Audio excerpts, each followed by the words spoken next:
Terry's here, everyone's here. Good, it's 8 o'clock. We'll call the meeting to order. I'll call the meeting to order.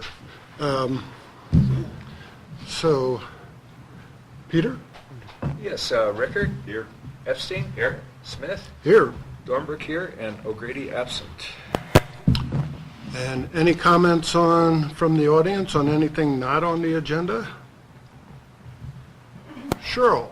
I'm Cheryl Stern, for those of anyone who doesn't know me, and I'd like to remind everybody that 3 weeks from today is the Thin Air Chili Cook-Off, sponsored this year by the Kirkwood Community Association. I have about 20 chili makers. I'm trying out a different band, a highly recommended band out of South Lake, the Wesley Warslick Band, and I hope everybody will come out and support it. The proceeds will benefit the Kirkwood Volunteer Fire Department and the Kirkwood Rescue Avalanche Art Foundation. Thank you. Thank you, Cheryl. Any other comments on anything not on the agenda? Very good. We'll move on to corrections to the agenda or consent calendar.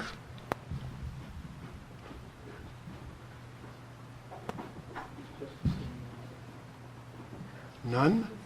None. Very good. The adoption of the consent calendar.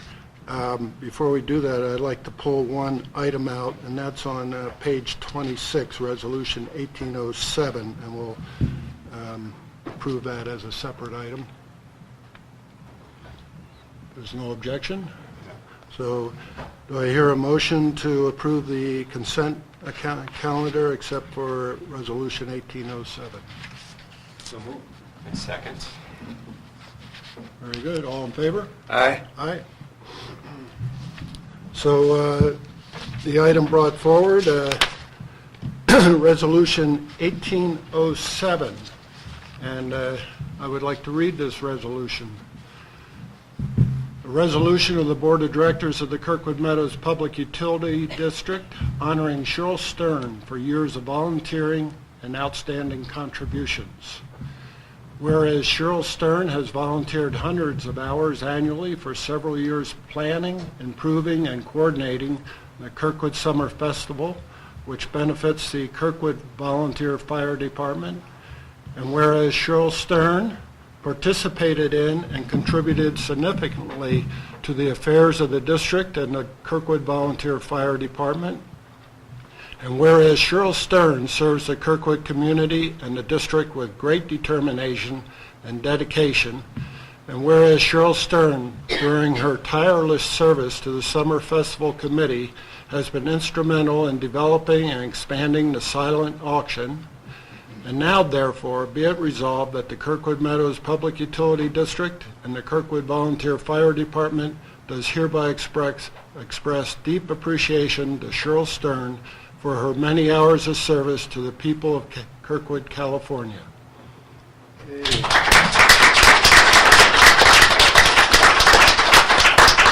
perhaps we should have put the chili cook-off in there. So moved. So moved by Peter, seconded by everyone, and all in favor? Aye. Aye. Thank you, Cheryl.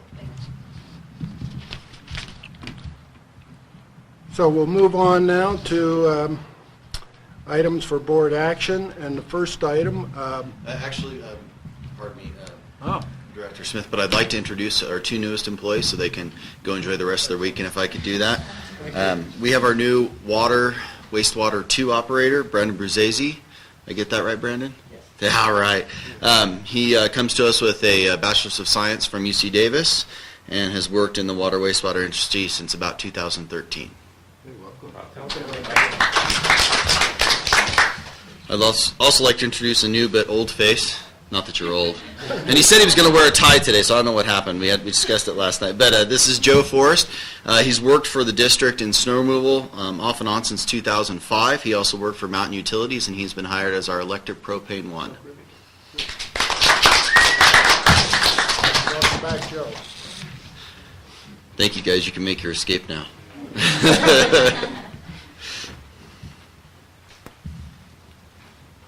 Okay, we'll move on to item 8A, and this is a presentation by the Tahoe Prosperity Center.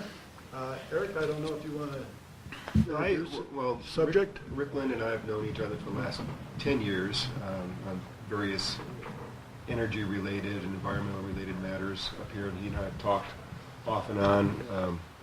When the Tahoe Prosperity Center was just beginning, we chatted a little bit about it, and would Kirkwood, would KMPUD like to be involved in some way? And of course, I think we're a little bit far afield, possibly, maybe possibly not. But anyway, the time, I think, has become right for us to learn a little bit more about TPC and see how we might interact with them over time. Very good.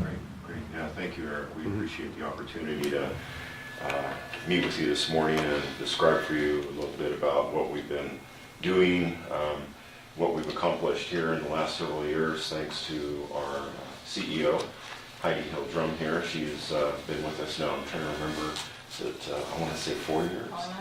Going on 5, yeah.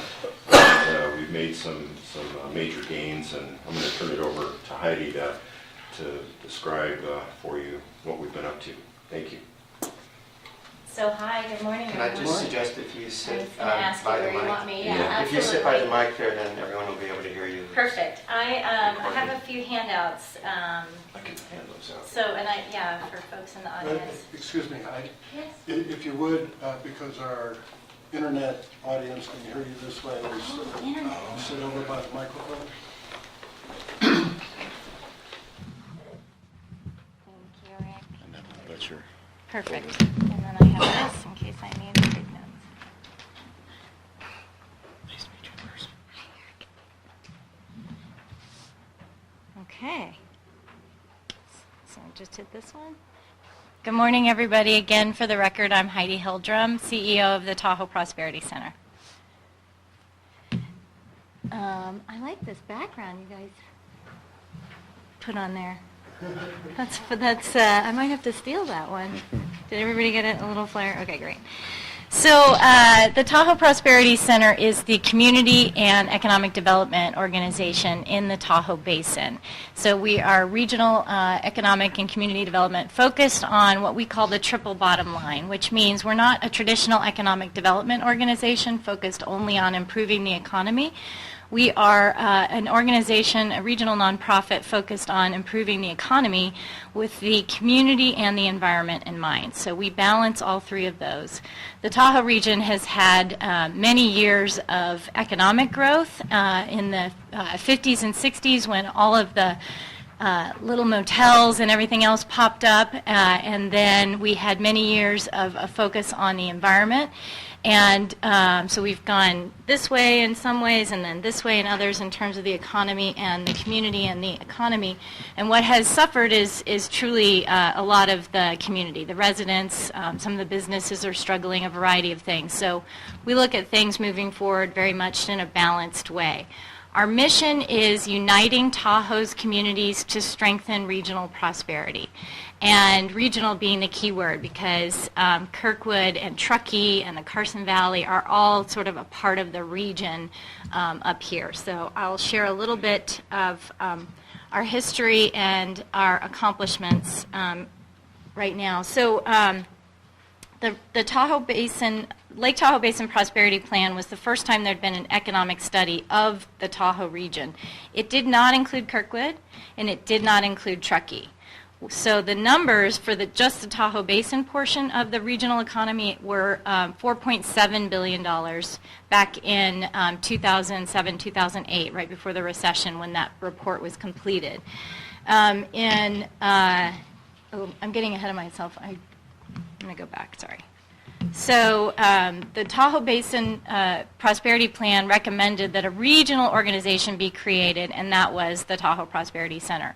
And they set us up as a nonprofit organization so we could be, nimble within working within the communities, but we have every government jurisdiction represented on our board. So we have the El Dorado County, we have the City of South Lake Tahoe, we have all of the North Shore jurisdictions, we also have the Tahoe Regional Planning Agency, which is the planning organization that's a bi-state federal organization. So we have a variety of government folks on our board, and then we also have private business folks like Rick Lind and others, as well as the hospital, the colleges, et cetera. So that's a little bit about our history, and I'm going to talk a little bit about our accomplishments and then our current projects.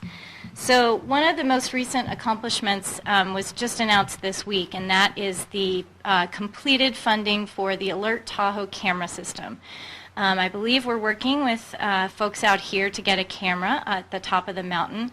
And what these cameras do is that they have 24/7 nighttime vision and daytime vision views of the forest. They also have this awesome new technology called Smoke D, so that if they see smoke on the cameras, it alerts the local fire agency. So I'm married to a fireman. I love that you guys have such support for your local fire folks out here.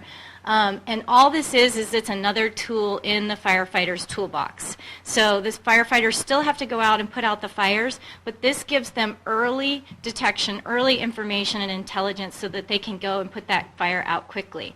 We had over 50 fires stopped in the Tahoe Basin before they reached 1 acre in size, which on a high wind day you just know is really important thing. So our final cameras, we had 2 final cameras we were fundraising for, and those were funded this last week with an announcement by one of our local community foundations. The Parasol Tahoe Community Foundation is funding those last 2 cameras, and they're setting up an endowment for the ongoing maintenance of the entire network in the Tahoe Basin. The other really cool thing is that it is expanding. So I know Dr. Graham Kent from University of Nevada, Reno, who's our partner in this effort, is working with folks out here with the forest and with the mountain to get a camera out here, and there's a few scattered along the corridor out here as well. And it's also being looked at to be expanded in Sonoma and San Diego and all over the Mountain West. Are you working with someone from the resort? I believe Graham, I believe he has been working with somebody from the resort. Graham wanted to put it on top of Chair 10, but the resort didn't want to do that, so I think we're trying to figure out the best location right now. I'm just wondering, Rick, do we know about this at all? Are you aware? I've heard rumors that they were working on a location, maybe Melissa Corey Peak, Thimble Peak, Exactly. and yeah, it's all heard. But if there's somebody that you'd like me to put Graham in touch with, here, I can do that. Well, that'd be up to Eric. Eric Okay. and his staff. But since we have the fire department, I think it's probably not a bad idea. And we'll let you know that it's just the fire departments who have access to the cameras. So the Tahoe Prosperity Center's been funding the cameras privately. The University of Nevada, Reno puts the cameras in and manages all the equipment. And then it's the fire agencies that actually move the cameras and can zoom in and out to look at the different, when they see smoke, they can kind of, zoom in to look at the fires and see, and then send the resources out. So it's a great public-private partnership. I'm sorry to interrupt, No, but it's okay. can the public view the You sure can. AlertWildfire.org. It's a great website. You can pull it up on your phone, your laptop, and you'll see all the cameras that are in existence right now in the region. In fact, I called my husband. He was on shift at the fire station where he works yesterday, and I said, I think I see smoke. Can you go on the cameras and look and see where it's coming from? The other accomplishment we had a couple years ago was our workforce report. We did a business walk. We interviewed about 500 businesses all around the lake, North Shore, South Shore. We walked in and we asked them a series of 5 to 8 questions about how was business, how were things going, how was your broadband, a variety of different questions. We asked every business the exact same questions. We got a variety of answers. And we completed a report where we compared, labor market analysis, lots of detailed things for our region on workforce-related issues, and we came up with 4 recommendations. We still need to do some workforce attraction. We really need to focus on workforce retention and training, but the number one problem that businesses were having was hiring employees due to the high cost of housing in the region. And so workforce housing became a strategy out of that report that I'll spend a little more time talking about at the end of this PowerPoint. Other accomplishments include our Connected Tahoe project. So this is a project where we are working to expand broadband infrastructure, so high-speed internet as much as we can around the region, as well as cell phone coverage. It's interesting, when we started this project about 4 years ago, broadband was broadband and cell phone coverage was cell phone coverage, and they didn't really merge that much. Now, cell phone coverage and broadband are in some ways synonymous in the sense that we all use our phones using cell signals to download data, which used to just be something you would do on broadband. So we have worked to expand a number of large cell towers in areas where there's low environmental impact. And then we are also supporting a small cell technology option for the region where the small cells can expand coverage. And those these tend to be on utility poles. And then the Dig Once policy is anytime you do a roadway project, you should be putting in conduit. If you guys don't have a Dig Once policy, I didn't ask you that actually when we talked, but I highly recommend it. It's better to get that fiber underground, especially if there is a fire in the region, which we have had with the Angora fire in Lake Tahoe. And we lost a lot of infrastructure that had to be put back up afterwards. So when it's undergrounded, it's more protected, especially in the winters and everything else that we get out here. I did do one quick follow-up thing that Eric and I spoke about before this presentation, and his question was, is anybody expanding coverage along the Highway 88 corridor out here? And the answer, unfortunately, is no. And the reason is twofold. It is primarily the fact that there's very little electricity along the roadway. And so to expand a cell tower or even the small cell tower sites, you need to have some electricity access. And there's not a lot along that roadway. There's a few spots where it might work. But the other reason is the return on investment. As much as I work with AT&T and Verizon and hope that the public safety aspect of having cell coverage in that corridor would make them want to add service, it doesn't match up with their ROI that they're looking at for the region currently. That doesn't mean that it might not in the future, and the fact that we've highlighted it and brought it to their attention and reminded them that it's important to have coverage on that roadway, which I know in the winter we have accidents and other things that happen. We'll keep pushing that because we think it's important, and we have the same issue on the east shore around Lake Tahoe. So from Spooner Summit up to Incline Village, there's no cell coverage there either. So we have that entire roadway with lack of electricity, lack of cell coverage. So we're pushing, and we'll just keep mentioning it. So see what we can do on that one for you. The Measuring for Prosperity report, this is where I was getting ahead of myself with the numbers. When the original report was done, our economy in the region was $4.7 billion. 10 years later, we had the same economists look at the numbers, and our economy is now $5.1 billion. That might seem like an increase, but when you add in inflation over the past 10 years, it's actually a decrease of 14%. The other interesting fact is that the economy in Tahoe has gone from 42% dependent on tourism to 62% dependent on tourism. So we're even more dependent on tourism now than we used to be, which is not diversifying our economy, not bringing in the higher wage jobs and the higher wage opportunities for our residents that we would like. And so the role of the Tahoe Prosperity Center, again, is to bring people together to start to figure out how can we improve our regional economy by diversifying. We will always be a tourism-dependent economy. We know that. We're not going to get away from that. But how do we expand these other economic clusters like health and wellness, like environmental innovation, some of the other things that do make up our economy in a way that brings in other positions and other wages that are higher than the low-income wages that typically go with tourism-related jobs. So we have a number of different initiatives that we're working on with that, including expanding micro-enterprise positions, and it all comes back to expanded broadband and cell phone coverage. If you can live and work here and be able to do so with reliable service and reliable coverage and reliable internet, then you can work from anywhere. You can be location neutral. And I have a feeling that that's something out here at Kirkwood that you guys have looked at in the past, and who wouldn't want to live and work here if you can, out of your house.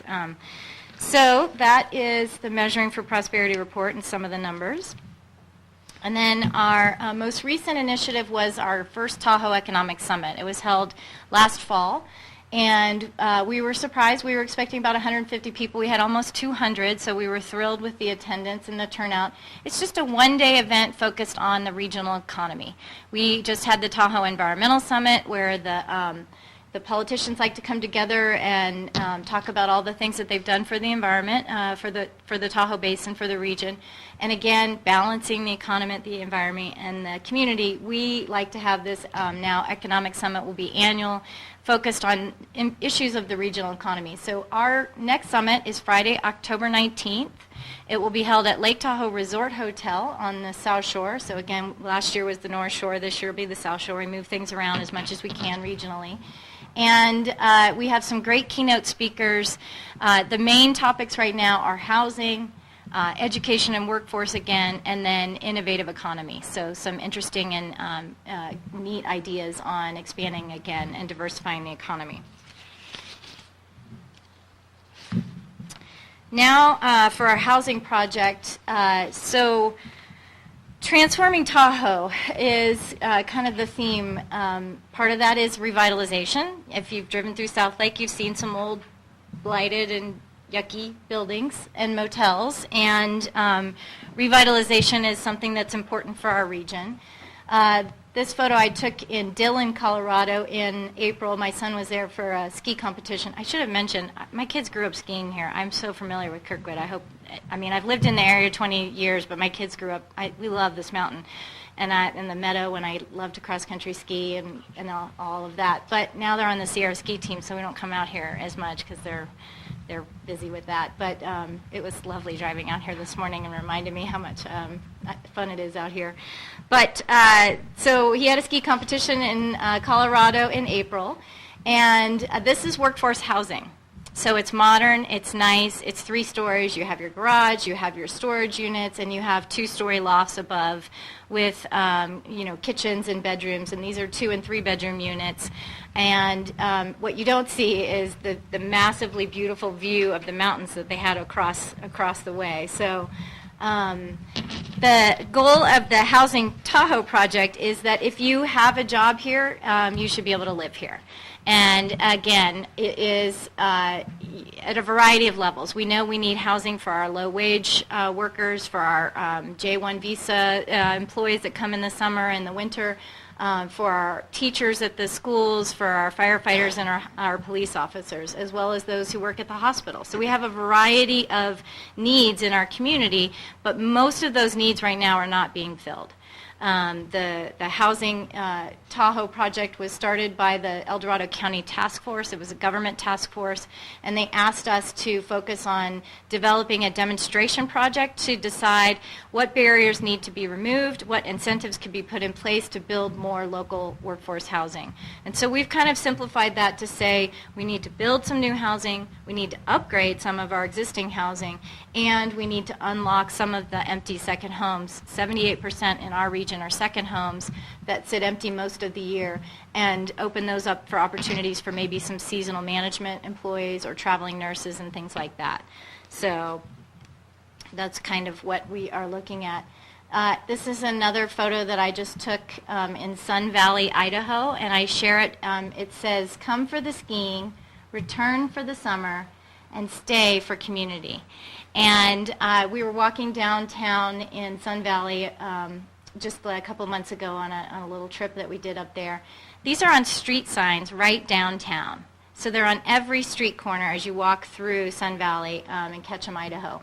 What struck me about this is the positive nature of how they view their visitors. They really see their visitors as potential residents. So they know that folks are going to do exactly what I did 22 years ago, which was move here to snowboard for a season.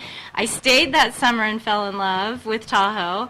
And my husband and I have now been here 22 years and are raising our family here. And so I think there's a lot of folks in Tahoe that maybe don't necessarily embrace this vision and embrace our tourist culture, but again, the role of the Tahoe Prosperity Center is community, economy, and environment. So we know our tourists are important to our economy, but we also know that many of them can be future full-time residents, and I think we should embrace that. So I like to share that little image.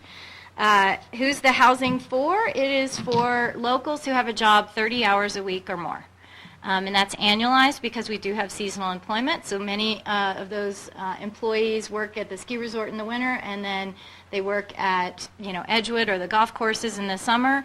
So annualized over the course of the year, 30 hours a week is who we're targeting for our workforce demonstration project. That, again, it goes everything from your retail workers to your first-year teachers. And this is just a couple of snapshots of what we have now for affordable housing. We have a number of old motels that are acting as housing for our local residents, a number of old rundown buildings and motels that are falling apart. I have photos of trailers that have duct tape on the windows and tarps for roofs. And I grew up in Florida, and a trailer in Florida is very different than a trailer in Tahoe. And I can only imagine how cold those kids must be in the winter. But we do have an unfortunate number of folks who are living in motels in our community, those old rundown 1950s buildings that were put up before the Olympics. And this is what we are hoping to do. So these are examples from other communities. The two on the left, the one on the very left is from Mammoth Resort down on 395, another ski resort community like our areas. That is modular housing. The one in the middle is also modular housing. I just toured that one a couple days ago in Truckee, California. And the modular housing now is less cost. It costs less to build than traditional housing. So you're seeing these units being put together, and then again another photo from Colorado. But there is opportunities to really upgrade our existing housing and/or to tear down some of the old blighted properties and put in nicer housing. So these are our goals for our employee housing. And we have 4 work groups focused on this area. Again, policy changes that need to be made. Our PUD is looking at lowering the sewer hookup fees for those properties that are deed restricted, affordable, and workforce. That's a significant benefit to the developer who's trying to build affordable and workforce housing. If they don't have to pay the exact same fee as somebody who's building a 5-bedroom home, that helps make those larger projects pencil.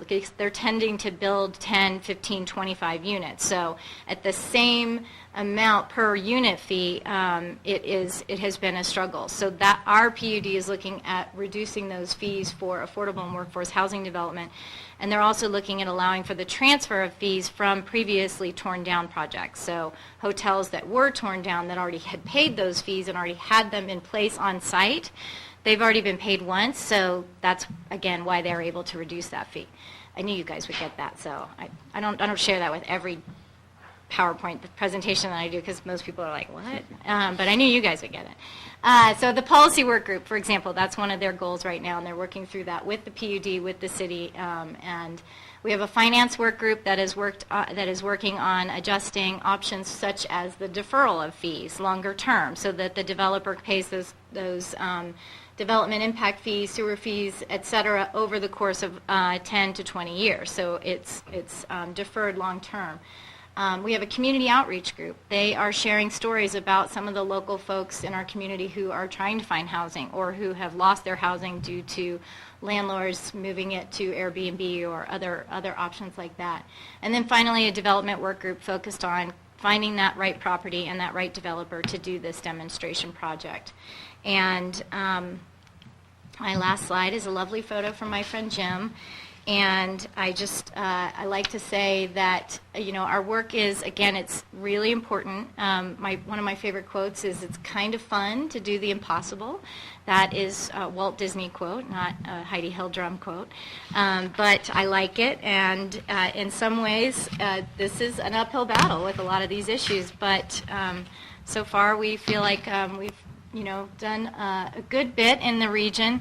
I will say that the main thing that we need to look forward to is expanding the region. I appreciate being able to come out here and talk to you guys. I know there's a lot of synergy between our community in South Lake, in particular where I live, and out here at Kirkwood, and same with Truckee on the North Shore with the North Shore community. So I do hope that we can look to potentially expand at least our indicator report to gather more data and information that might be useful to you and helpful, and any other potential projects where we can provide input and support. We're happy to do that.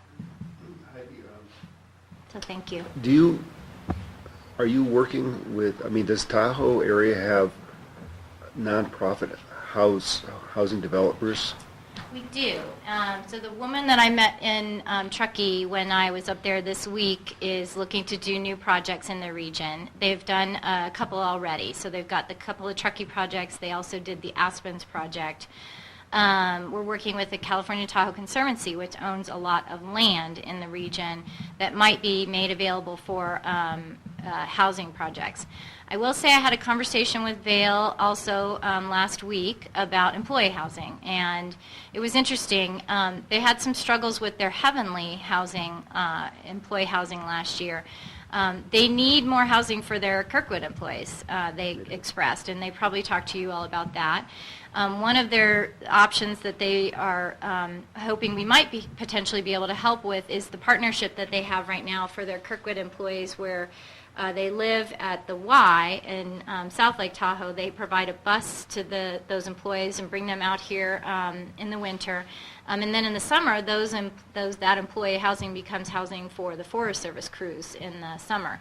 And they find that has been a really good partnership, and they are able to transport those employees.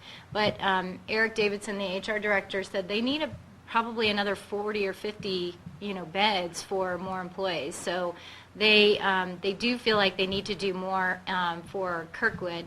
North Star is also an interesting dynamic. They tended to have, interestingly enough, more success transporting employees up from Reno than actually having them live up near North Star, which I find really interesting, but maybe Reno's more fun than North Star for an employee. I mean, I moved up here when I was 20, right? Like, I wanted to be in town and hang out and walk home from the bar, so I get that. But so a variety of solutions. Vail is at the table as part of our Housing Tahoe project. Obviously, they're a key player in this community, and they need to be supporting, employee housing.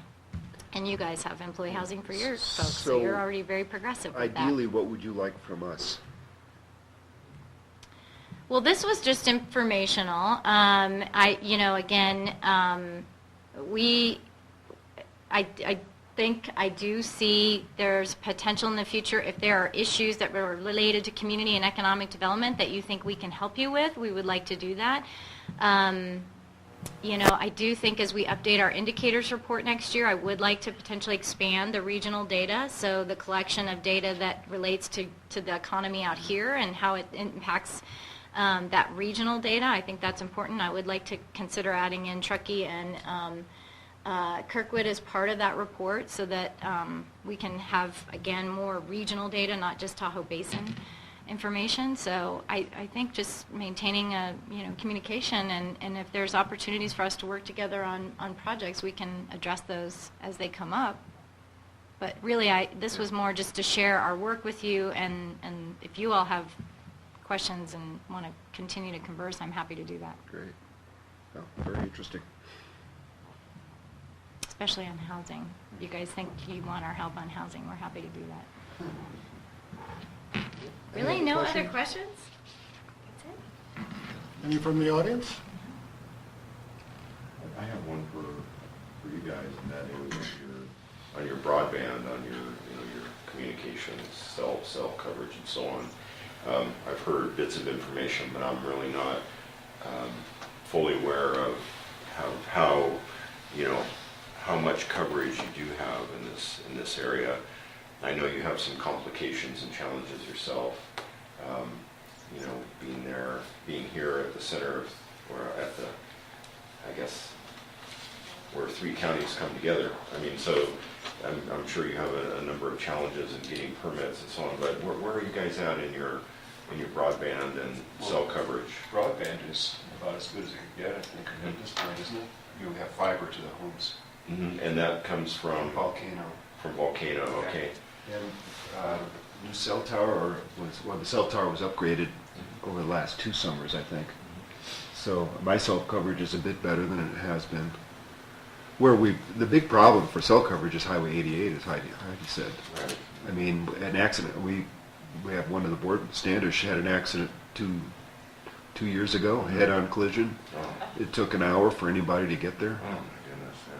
because there's no way for them to contact anybody.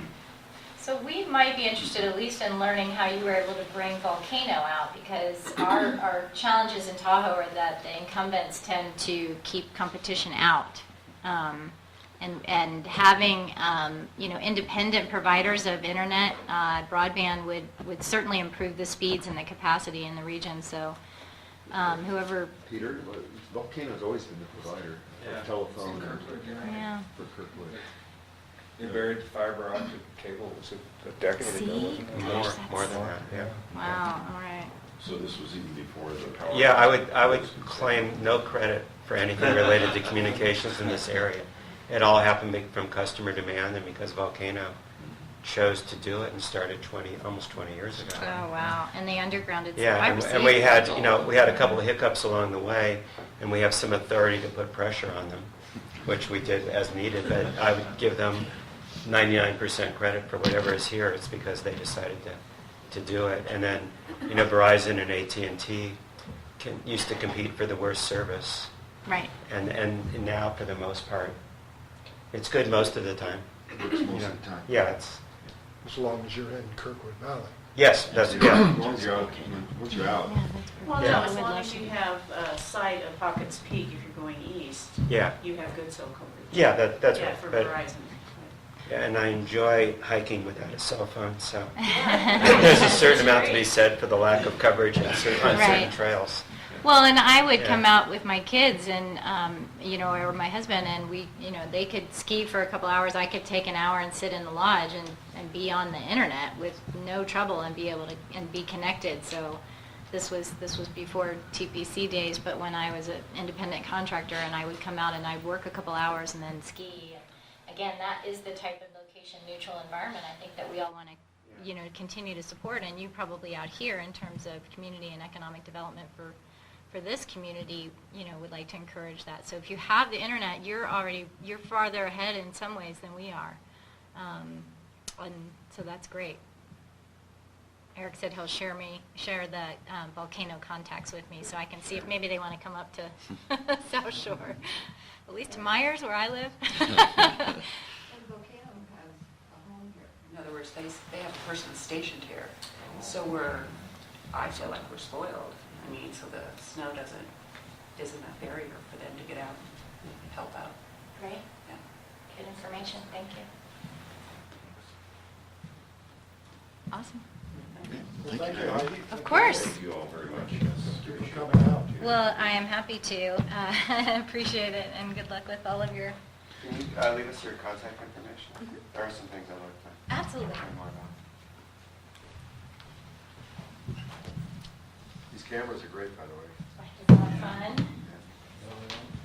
Yeah, and I did check in with Graham. Like I said, he's already working on it. So I know he has his eyes on a bunch of different locations out in this region. So yeah, it's you actually. I will share. You want the cameras not necessarily to be in your backyard. You actually because they look so. You want them to look in at Kirkwood. So for Kirkwood, you guys would want those cameras that are a little bit further down on the ridges and looking up, and I think we have a couple of those.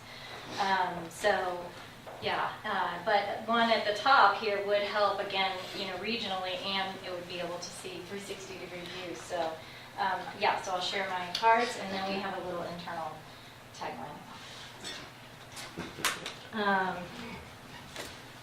Yes. So thank you again. Well, Thank you. Thanks, Adam.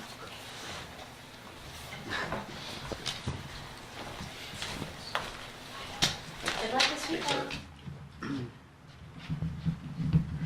Okay, we will move on to item 8B, finances. Kelly. Morning. Morning. So we will begin with our balance sheet on page 27 of your packet. The only thing I put of note on the balance sheet that we haven't discussed in the past was our total other current liabilities. There was a large variance there. Basically, that's just because of balances in the Mello-Roos account of $421,000. In our Mello-Roos Trust, there is $426,000. And the new addition to this is our $205,000 for our capital lease for the new rent-to-own piece of equipment. Currently, we are renting to own it, but for financial purposes, it has to be recorded as a capital lease. So, because we are planning to purchase it at the end of the rental agreement. Other than that, nothing new to report on the balance sheet unless there are any questions. We'll move on then to our combined income statement on page 29. Operating revenues year to date are up from plan by $414,000. For June, we were up from plan by $93,000 total. But I just want to point out the reason we have that imbalanced energy revenue line item. That's a part of audit entries that have to be done. It's basically reclassing the sale of our power back to the day-ahead market. Through the year, we post it as a credit to our cost of goods rather than as a revenue line item, but our auditors require that anything that we actually sold, which we do sell back to the day-ahead market, be classified as an actual revenue line item rather than a credit to the expense. So at the end of every year, I do that journal entry to reclass that portion of our purchase power. Year-to-date operating expenses are down or better than planned by $377,000. So a good year for operating expenses and reeling things in. I think that after last year with our storms and everything, it was nice to have an easy year there. Total operating for year-to-date is better than planned by $791,000. We also have year-to-date other income of $365,000, and that is all of our FEMA funds that came through this year, recovering from last year's disasters. So year-to-date, net income was at $448,000, which was $1.1 million better than planned. And if you consider, more revenues, less expenses, and the FEMA funding, that really helped to make this a solid year for us. And then one other note, our GASB 68 this year net was an actual credit to the expense. Thank goodness.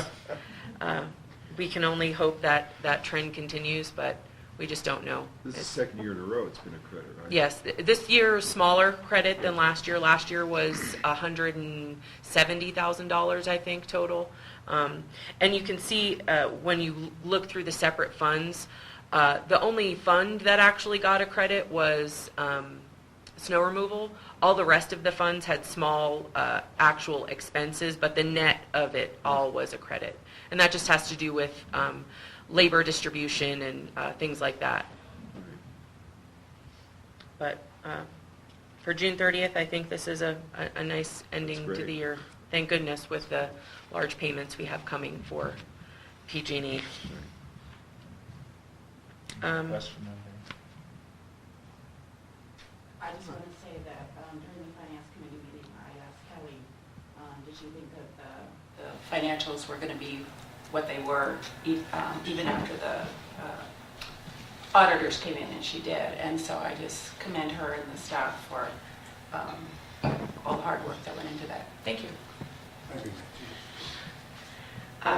Okay, moving on to general fund. I just wanted to make a note, property taxes have not yet been allocated in these financials. I have to wait for the board to approve the actual allocations before I can do those. So later on in the board meeting, we'll be hopefully approving those allocations. So that will, that will change these financials. And the auditors are aware that we still have that one final journal entry to do. So just that was the only note I really wanted to make on G&A. Moving on to the fire department on page 31. You'll note that operating revenues are better than planned by $57,000. But due to the fact that we had our summer festival on June 30th, we had to record those revenues in this fiscal year per our auditors. that was just something that if it happened on June 30th, it has to go in this current year's financials. But we accounted for that in the budget. We learned of it in time to be able to make that change in the budget. So it won't affect next year's budget, or I guess we're this current year's budget. And you'll also note that operations and maintenance does have an overage, but that does include the $6,500 in expenses for the summer festival. So we had an additional $29,000 in revenues from the 630 festival and $6,500 in expenses from that. So last year's fiscal year had 2 events in it, and this year's will have 0. Right. Correct. It will have the 5K, 10K. Yeah, I just yeah. meant related to the summer festival. Right. We'll move on to water on page 34. Operating revenues for water year-to-date are down from plan by $29,000, but this is all due in case to that budgeting error we had. So if we take into account that budgeting error, operating revenues for water are actually slightly better than planned. You'll notice there is a credit in operations and maintenance for water, and this is mainly due to the true up of our inventory at year end. Through the year, or through the fiscal year, we actually just post when we purchase something, we post it to an expense. But when we do the inventory at the end of the year, it gets trued up. So there were things that were still on the shelf and went into inventory, and that's why there's a credit to operations and maintenance for water. Year to date, total operating for water is better than planned by $9,600. And year to date net loss for water is at $118,000, which is $12,000 better than planned.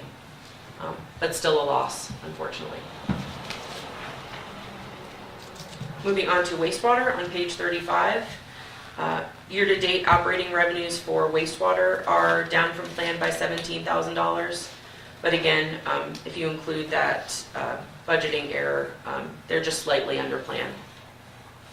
The overage in contract services for wastewater in June was due to the $17,275 that was spent for the wastewater treatment plant feasibility study.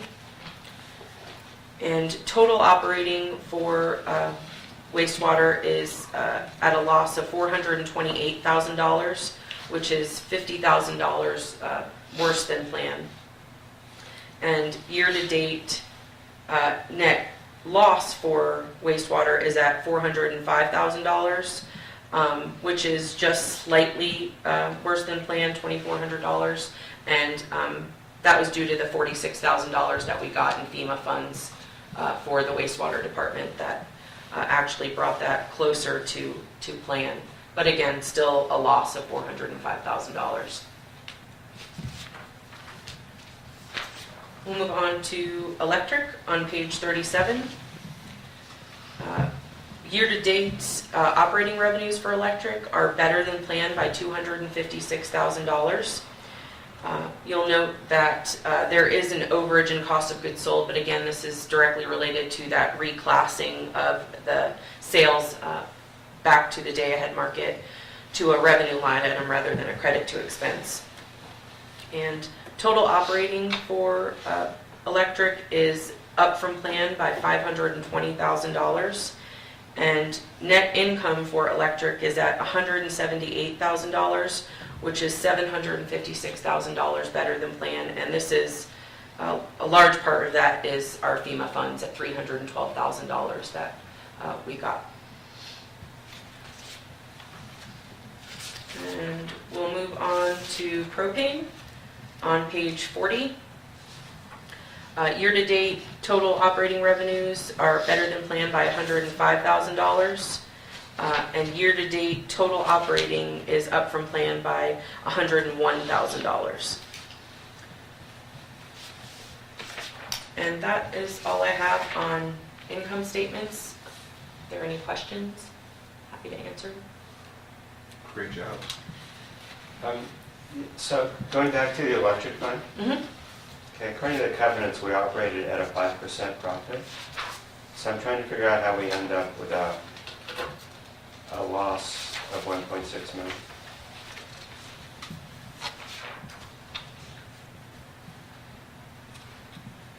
The loss is, that's non-operating, that's total non-operating. They actually came up with a net income of $178,000.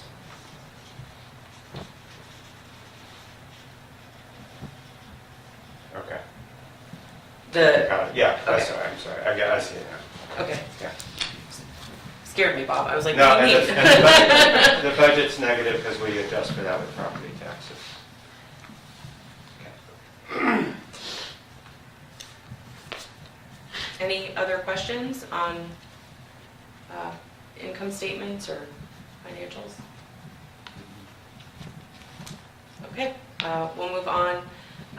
June EBITDA, we are at better than planned by $82,000, and year-to-date, better than planned by $676,000. So a large portion of that, again, is, FEMA funds, and but still a good way to end the year knowing we're going to have to make this large payment to PG&E. Okay, we'll move on to our cash waterfall. Before we do cash, Sure. page 42, the balance sheet comparison. Okay.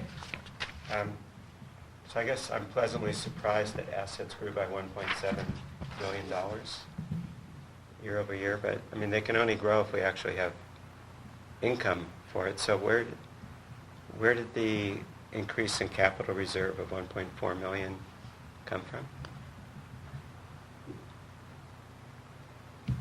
Well, we moved money into the capital reserve in knowing that we were going to have to make this. So this is just reallocation of assets Right. from one account to another? Right.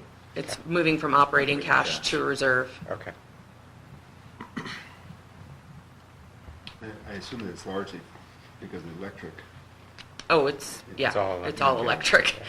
all the depreciation that we have to charge and 5% overage, and Mhm. gives us cash to move to the reserve. Thank goodness. Yeah. Okay. Okay. Thanks. On to our cash waterfall. We ended the fiscal year at $2.2 million in operating. We had $772,000 in our cushion of credit, bringing total operating to just over $3 million, which was $858,000 better than what we had planned. And again, with FEMA funds and better revenues and less expenses, a good way to end the year in that cash position. For July of this year, we total operating was at $2.4 million. We had $772,000 in the cushion of credit, bringing our total operating cash to $3.2 million. And the reason why the variance to budget is under budget by $232,000 is because I had originally budgeted for our Bank of the West loan to have come through by now. It's been held up a little bit due to some lot lines that they're having us survey. So I've moved that, and that's that other income you see at $411,000. I've moved that to September, hoping that we'll have this all sorted by September. But that's the only reason why we're under budget. It's just because of the timing of when I expected to have that Bank of the West loan come in.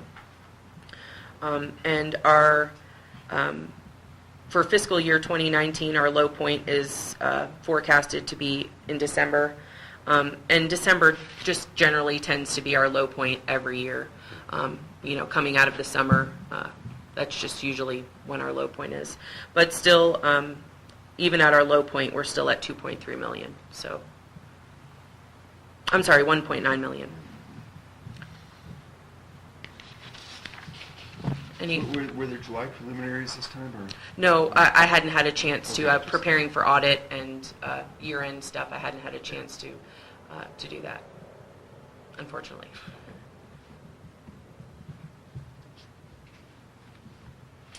And that's all I have on cash flow. Was there any questions? No, it's really good, Kelly. Thank you. The way you present it. It's great. All right. Known budget variances for fiscal year 18.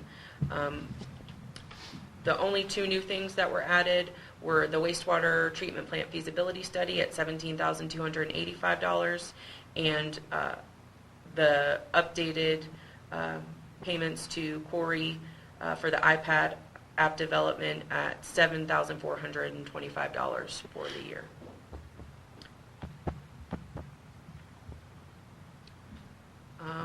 And that is all I have for that.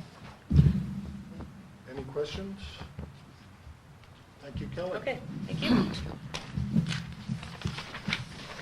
Move on to 8C, performance reporting and aquifer levels. Good morning, Brandy. You all should know Brandy came back from vacation just for this meeting, so. Well, thank you, Brandy. Of course. So we do have 2 years of performance reporting to look at. We'll start with the end of the year 17-18 and just do a quick recap of what our goals were for the year and where we ended up. For electric, our goal for last year was 18% loss. We ended up a little better than that at 12% loss for the year. Propane, our goal was 2% loss. We ended up remaining negative through the end of the year, but that does turn around here in just a second.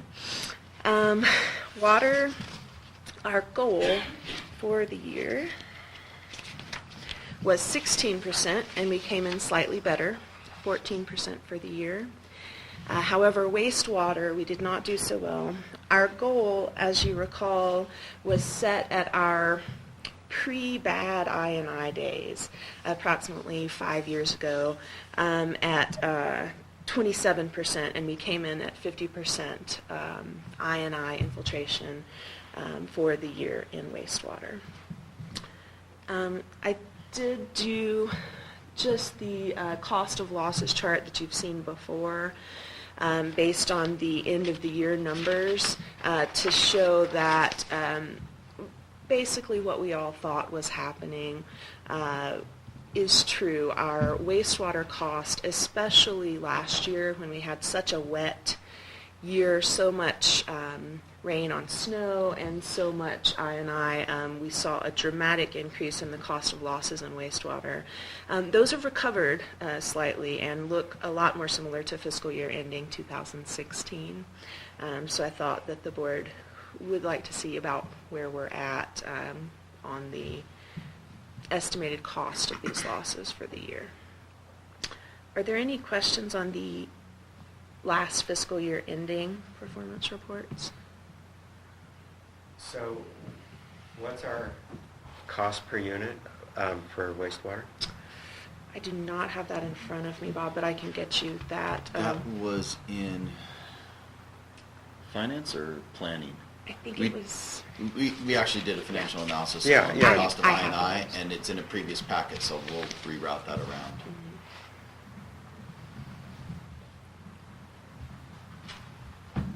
And I assume for electricity we use the 12 cents. It was very similar. Yeah. We calculated a marginal cost based on our overall yearly expenses and how many units we actually produced, but it came out very close to our 12 cents.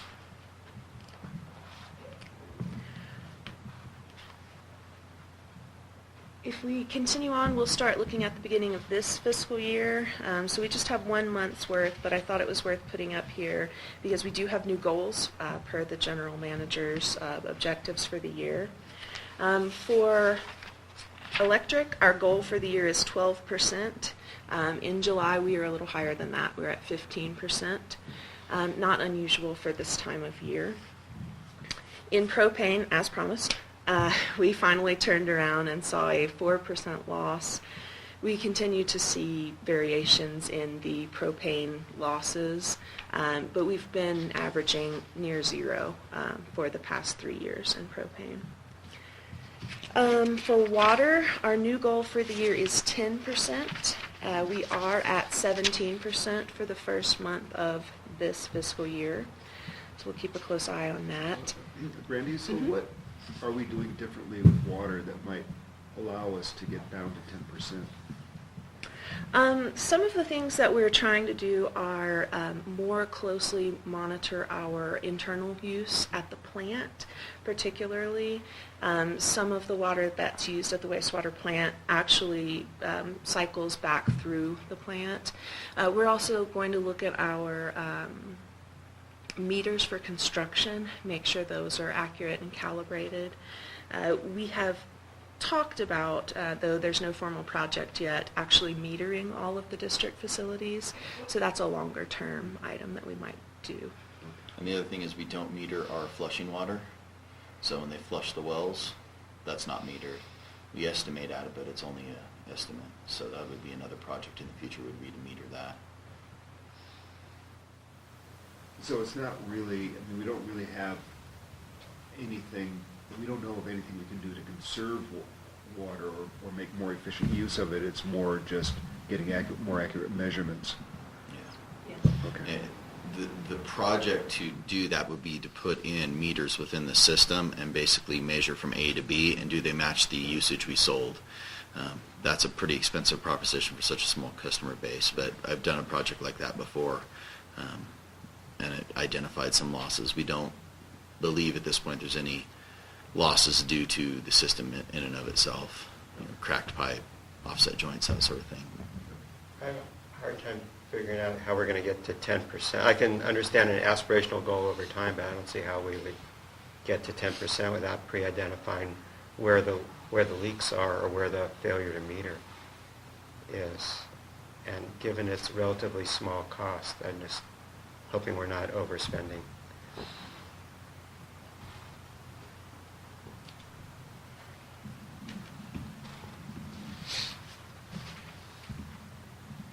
Our last category here is wastewater, and wastewater had a very good month.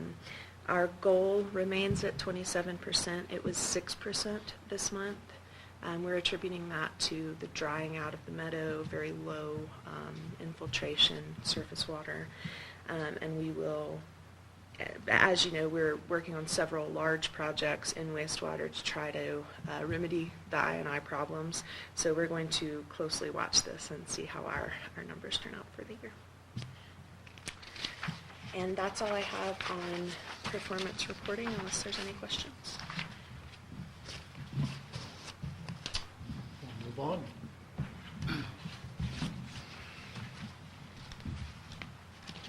Get to stay. I get to stay. The next agenda item is an administrative item. We are required by the California Energy Commission to participate in their power source disclosure program. And as part of this program, every year we file a power source disclosure document and a power content label that's shown on the screen here. Basically, these are distributed to our ratepayers, posted on our website, and they simply provide information about where the power that we sell comes from. And our power is very simple. It comes from two locations. One is the powerhouse. Our emergency generation is from our diesel generators at the powerhouse. That's considered other purchases. And then our grid purchases are, we buy a general mix of power from the grid through Shell, and these are classified as unspecified purchases. So as you can see here, in 2017, 5% of our power came from the powerhouse, and that's listed as other. The other 95% was purchased off the grid as unspecified power. And what the Power Source Disclosure Program requires is simply a review of this information by the Board of Directors and a motion to approve the distribution of these documents.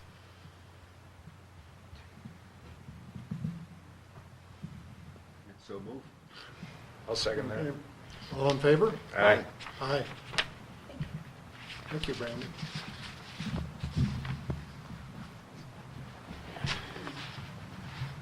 Moving on to 8E, Hope Valley Lands Pass Program. Eric? So we received a request from Alpine County Board of Supervisors through their staff for the district to generate a letter of support in opposition of the implementation of the Lands Pass program onto Hope Valley. I don't know, Terry, do you want to just expand on the Lands Pass program and for the Well, board? I think it was stated in the letter, but basically crossing U.S. Fish and, or California Fish and Wildlife property to get to U.S. Forest Service property, you're going to have a pass. And that would be for skiing recreationalists, hikers, cyclists, and whatnot. And Alpine County really was not properly notified of this process. And we've gone back to them, and somehow they figured that we were notified, but we really weren't. And so it took place, and we didn't have the ability to comment on it at the time. So we're trying to get letters of support. So, Terry, so the reply back to you was you were notified on these various dates? and Yeah, you're they, saying that- Can you tell us They your notified our Fish and Game Commission. They did not notify the Board of Supervisors. It just didn't come forward to us. Okay. And I will tell you anecdotally, Eric and I had a good discussion last night, but anecdotally, members of our staff, some that are here, have ceased their hiking and fishing activities because it costs money now to suddenly park on the highway and go do these things that they've been doing forever in Hope Valley. So it's a hit to the economy and businesses. Is it the act of parking that costs something, or is it the act of... Actually walking, Crossing the land. crossing the land. Parking, walking, crossing, Yeah, you can jumping, get fined. cycling. Yeah, you could be fine without having the pass. Have they enforced that at all? They say that they're enforcing it. I'm not aware of anybody. In fact, yesterday, and Eric and I drove by, we saw Forest Service out there enforcing it, walking and ticketing cars. And I can tell you, this was implemented when I lived in San Diego at Cleveland National Forest, and you had to have the same thing. And so you wanted the park to get on National Forest, you had to pay. Yeah, I guess what's confusing to me is like, where is this land? I don't even know which land it is that we're talking about. I mean, where's the signage? Where's the anything that tells anybody anything about Well, this? that's it. Yeah. So you There is don't none. know. There is none, essentially. So Terry, if you parked at the rest stop down there in Hope Valley just before you, is that land there? I mean, if you were to walk up the old highway, is that what this land's pass is? Well, the Fish and Wildlife land, I believe, is right there, but I didn't come with a map today, so I'm not Okay, exactly sure. But most of that area, you have to cross the Fish and Wildlife land in order to get to the U.S. Fish and, to get to the U.S. Forest Service land. So you have to cross one to get to the other, and by doing so, you are in violation if you do not have a pass. Where do you purchase one of these passes? I guess they're available online. How does anybody know? Yeah, well, you just don't know. It's just like you're supposed to know through osmosis, I guess. It's like the wilderness boundary. You don't even Forest Service doesn't know, and Fish and Wildlife don't know where it is, but it's there, and you should know where it is. It's there. But they don't know where it is. So the county's position is? We didn't have the opportunity to protest this, and we believe that this part of their program needs to be taken out of the Hope Valley. We need to get that removed from their Lands Pass program. Where's Hope Valley, and for the purposes, where does Hope Valley begin and end? I don't know exactly. Well, and this would apply to Hope, Faith, and Charity Valleys, I I would believe so, imagine. yeah. So it's not just Hope Valley, it's the whole valley area going back in the Blue Lakes. It said it was. And So as soon as you go over the pass, you're in trouble. Yeah, by the Once it time you get flattens down. out, really, is when, Is there anyone that would support this lands pass? I would certainly recommend that we support the county's petition here. And I don't know where, Yeah, I'll make a motion. I guess the suggestion is we write a letter in support. Yeah. Just so we're fully informed, I mean, the pass is $24.33 a year, and the purpose is to raise money to support state lands. And bear in mind that the fines that are issued are, at least in the olden days when I had one down in between Cleveland National Forest and I forget the state park that was right there, was double the annual. So I'm guessing if that's still true, it's a $50 fine that you get if you don't have it and don't know where the boundaries are, which are not marked. And don't even know about it. And don't even know about it. So, just to clarify, the motion is to have me write a letter of support on behalf of the board. Is that correct? Correct. That would be my motion. Do I hear a second? I guess would like, I mean, can we elaborate a little bit more and just say that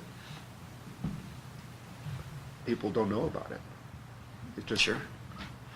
And talk about, I would imagine we talked about the economic impact on the small area, small rural area that's dependent on tourism and that sort of thing too. I'll work with county staff to get some draft language. No, I'll second the motion. Moved and seconded, all in favor? Aye. Aye.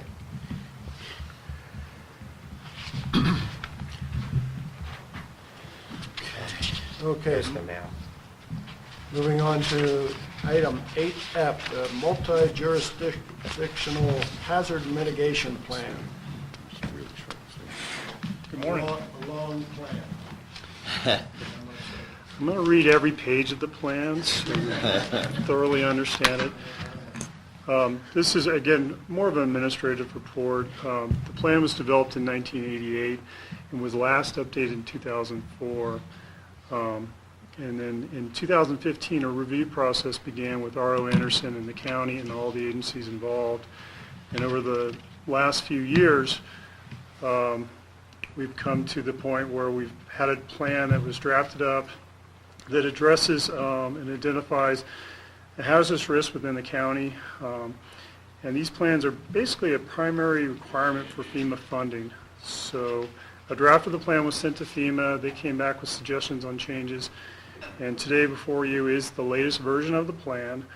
And it's an avenue for, again, for mitigation of funding for natural hazard events only, meaning that, God forbid, we have a flood somewhere or an earthquake. This would be one of the mechanisms that they would use from the Disaster Mitigation Act of 2000, Stafford Act, to start the funding process. So staff... Just the area involved is strictly Alpine County? Yes. And Bear Valley Water District's in Alpine County? Yes. Wholly contained? Or does it overlap? I think you're... Or is it like us? Where you don't even completely touch Calaveras at all, do you? No. It's all in Alpine County. Oh, okay. Okay, thanks. So staff's recommendation is to approve the resolution that's attached on page 315, basically saying that we recognize that there is a multi-jurisdictional hazard mitigation plan for Alpine County, and that our requirements would be to continue to monitor it on an annual basis, where I would bring back a board report on the status of the plan. If you go through the plan itself, it does have action items for plan maintenance, and the requirements are things that we're already doing now. It's identifying issues, for example, the collection system, and trying to make proper collection system repairs. The other area that we're probably deficient is the water line to the Kirkwood Inn area. Currently, we don't have a solid infrastructure built out there. It actually belongs to the resort, but in the future, this is something that we would push to encourage the developer to put in or provide adequate infrastructure to the north side of the highway. Rick, so some of this is written in the past tense, even though it's present tense? Correct.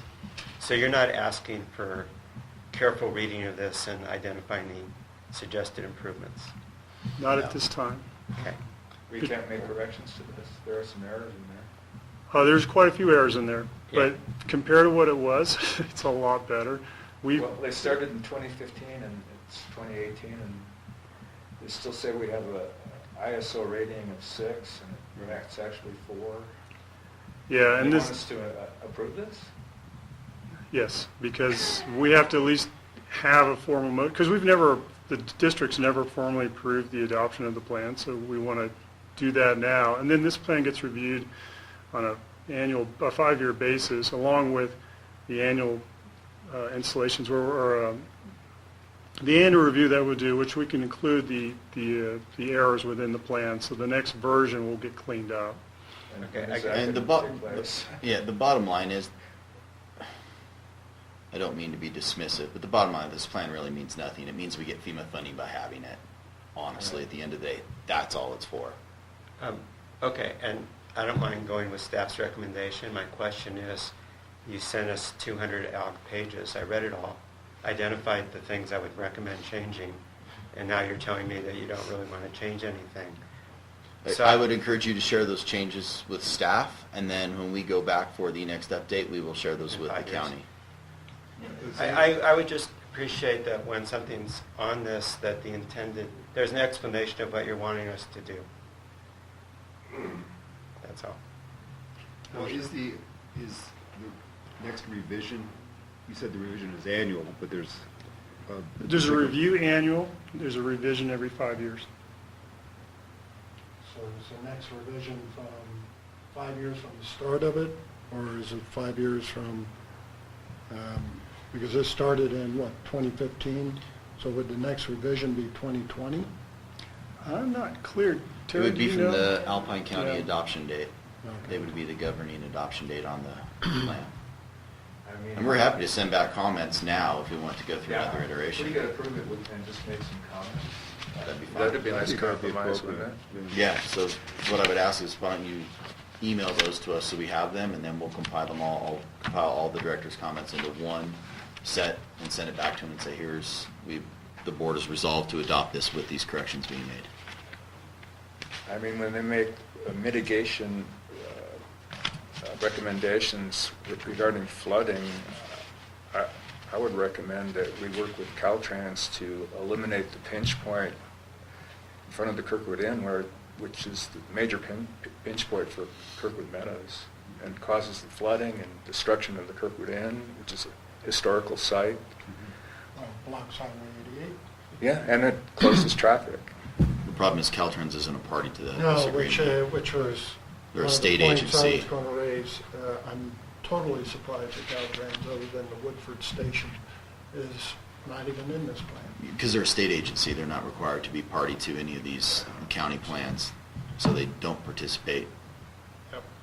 But my recommendation would be that this body interact with maybe an engineer from Caltrans who could make a recommendation to how to alleviate that situation. Is that out of line to ask that? Oh, not at all. Ask the county to do that. Brian Peters is the one that's promoting this through the county. I just really, This I could be really included think in when the you're next talking about discussion. flooding and increased rain on snow events, I mean, this could become an annual occurrence. Yes. I don't know. So we would ask that you guys Okay. just share all of your comments with us, Okay. and we'll get those back to the county so they can incorporate them. Okay, so what we have here is staff's recommendation is that we approve Resolution 1806, which would be adopting the update to the multi-jurisdictional hazard mitigation plan for Alpine County. And I won't read the whole resolution, but do I hear a motion to that effect? That's on, let me see, What page? 312 of the... It's 314, 315. Okay, yeah, I'm sorry, 314, 315.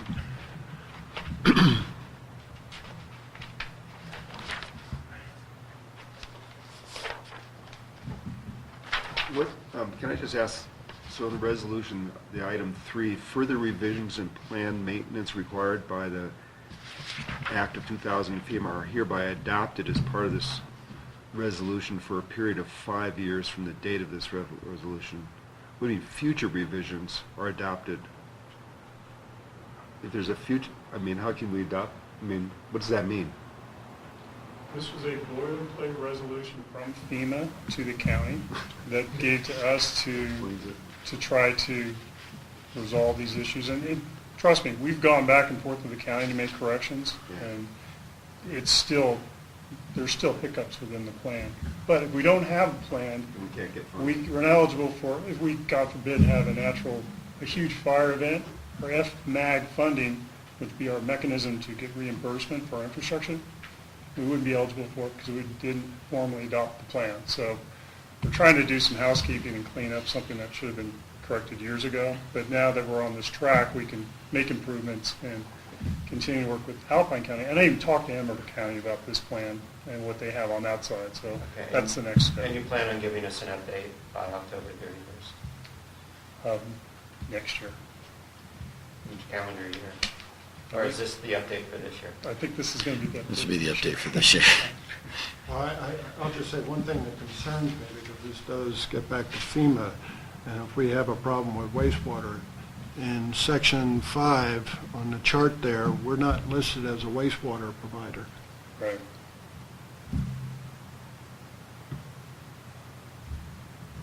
Okay, right. Yeah. So I don't know what If you, that if you saw means. the iterations of comments that we've sent back Yeah, that okay. get incorporated and don't get incorporated, at this point, we just wanted to get this in place before the next winter. So God who- forbid another event that One would final question. preclude us. To whom do you send it back? Who's actually writing the document? Alpine County, they have a consultant. who wrote Harlow the Anderson document. was hired as a consultant for the county to work with Brian Peterson staff to And make so, changes and corrections. Terry, do you know why the county wouldn't have accepted all of our comments? I don't understand why they wouldn't. I didn't My guess is there were understand. so many that some just got missed. Okay. They were pretty voluminous in what I sent back, because Rick had done 2 iterations before I got my hands on it, and then I bled all over it. But you can't submit an update for 5 years after this is approved. I don't know if you can submit amendments to the existing document. I'll work with Brian Peterson. Well, there's an implication on this point 3 that any future resolutions, changes are hereby the next 5 years worth of changes are adopted today. Yeah, that's what's odd. I assume that means, that- yeah. I think that would mean the changes that our board has would be included, Right. which is what we would ask, any additional changes. I would just ask that the obvious omissions, that the county would at least have a new draft that incorporates those. And if that's an unreasonable request, I just want to know why.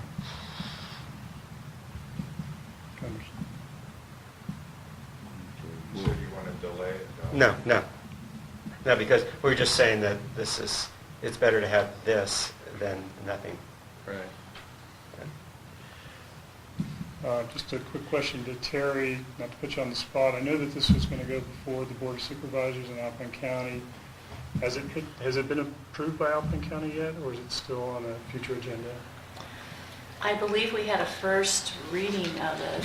I can look it up here. I know that we did discuss it, but I had no idea that this was going on. The comments that you had made that was not presented to us. So I'm writing away furiously here some of your concerns.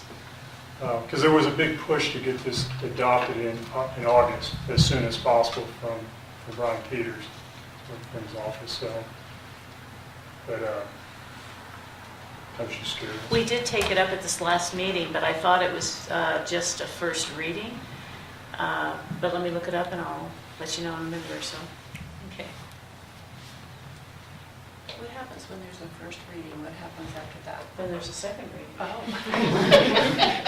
Does it stop And then there? it's usually a first reading, second reading, and then it's passed. So let me, yeah, so I didn't hear any objections in the meeting while we were talking about it. Brian was not at our last meeting, so my guess is it will be this next meeting that it will be, but I will, let me just look up the agenda real quick here.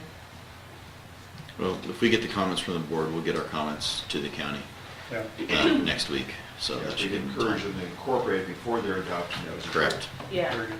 But have your comments that you've already sent in been incorporated? Some. Some, not all. This is, I think, the 4th round of comments that we've sent them, and it's continuing to be processed. And did you have a deadline to get your comments in, or?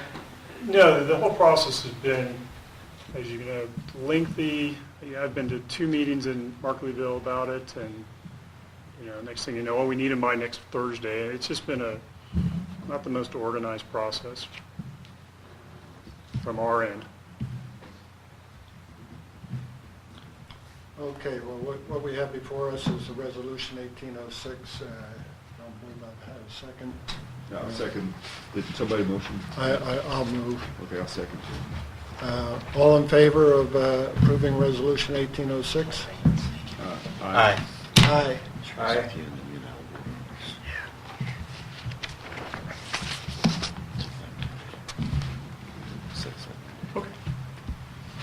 Very good, thank you. Thank you, Rick.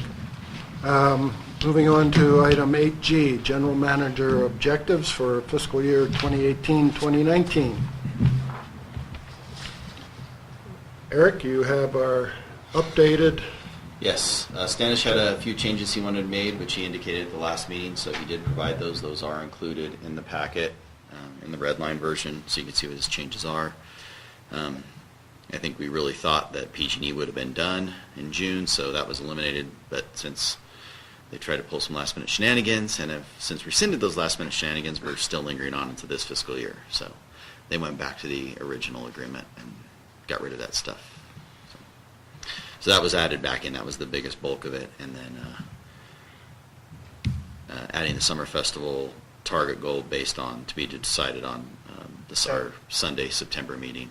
So I'm fine with this, but just let me ask you a question.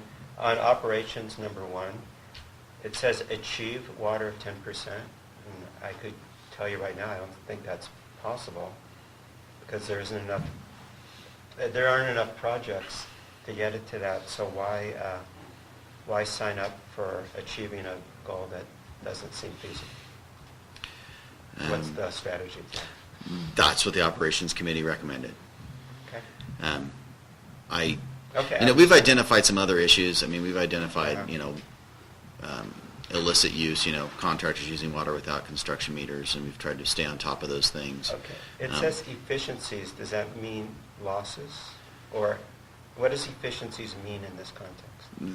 That's how I just cut and pasted how it's been written for the last 5 years. I'm happy to change it to losses. That's what it is, right? Instead of achieve those losses, maybe you'd say limit losses to enterprise department but losses. Propane of 10% would be a step backwards. Depends on the month. Depends on how cold it was when it was delivered. Well, I suppose we could say annual because look, we have seasonal variations in all of these that are rational. So you should say annual. this should be limit annual unaccounted for losses to no more than. I wouldn't say unaccounted for because we know where some of the losses are coming from. Yeah, okay. I would just say losses generically, Losses so it applies to both. Okay. Yeah. So why would propane go from 2%? Why would we want it to grow to 10%? It was negative 5%, which is impossible. But our old goal was 2%. Right, now why is it 10 now? I don't know. That was not my recommendation. So I'm happy to change that. But I think it should be a plus or minus if you're going to change it. It's a plus right now. It's a 2% loss. A goal. Yeah. Goal But of mine says 12. I mean, mine says 10 on the... But what we've been going on is a 2% loss, Right. I think.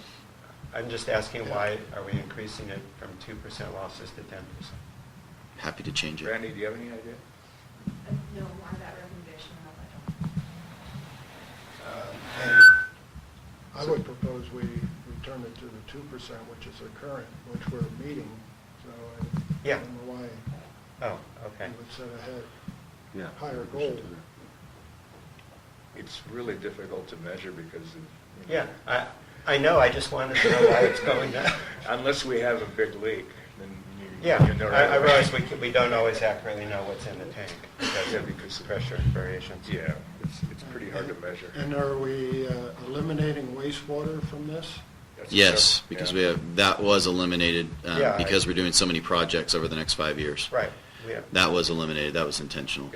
It's basically the manhole project is going to, if that comes to fruition, that should make it'll make a big change. It should. No, it should. What we did last summer made a big change already this summer. Yeah. So, I mean, We've saw that identified on the a chart. We've identified a 35 GPM leak in one of the manholes already. Yeah. And 50 in when the water's still standing in the meadow. So that's a big one we'll be getting rid of. So, any other questions on what's presented here? not, I would propose that we revise the water, the description as we stated. These are annual losses. And to revise the propane back to 2%, which is the current level, which we are achieving. So I don't know.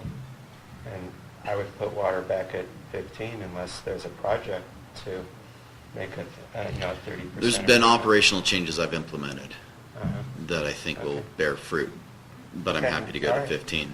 Okay. So could we put, Nothing on wrong the with a propane, stretch could we goal. put a plus or minus on that because it does come negative some years, Well, if it's Well, -2, you've overachieved by 4. which is impossible. I know it's impossible, but Which I want to be fair, but but you don't underestimate your talent. okay. Well, what was the quote about the I was just trying to be impossible is fun to work objective. with? Fun to achieve the impossible. Yeah, so don't take fun out of your job.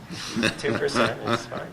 Okay, so the corrected percentages would be electrics at 12, propane at 2, and water at 15. 15. 15. Okay. And with those changes, do I hear a motion to approve the objectives? I move we approve the objectives as modified. Second. Moved and seconded, all in favor? Aye. Aye. Very good. Item 8H, Summer Festival 2018.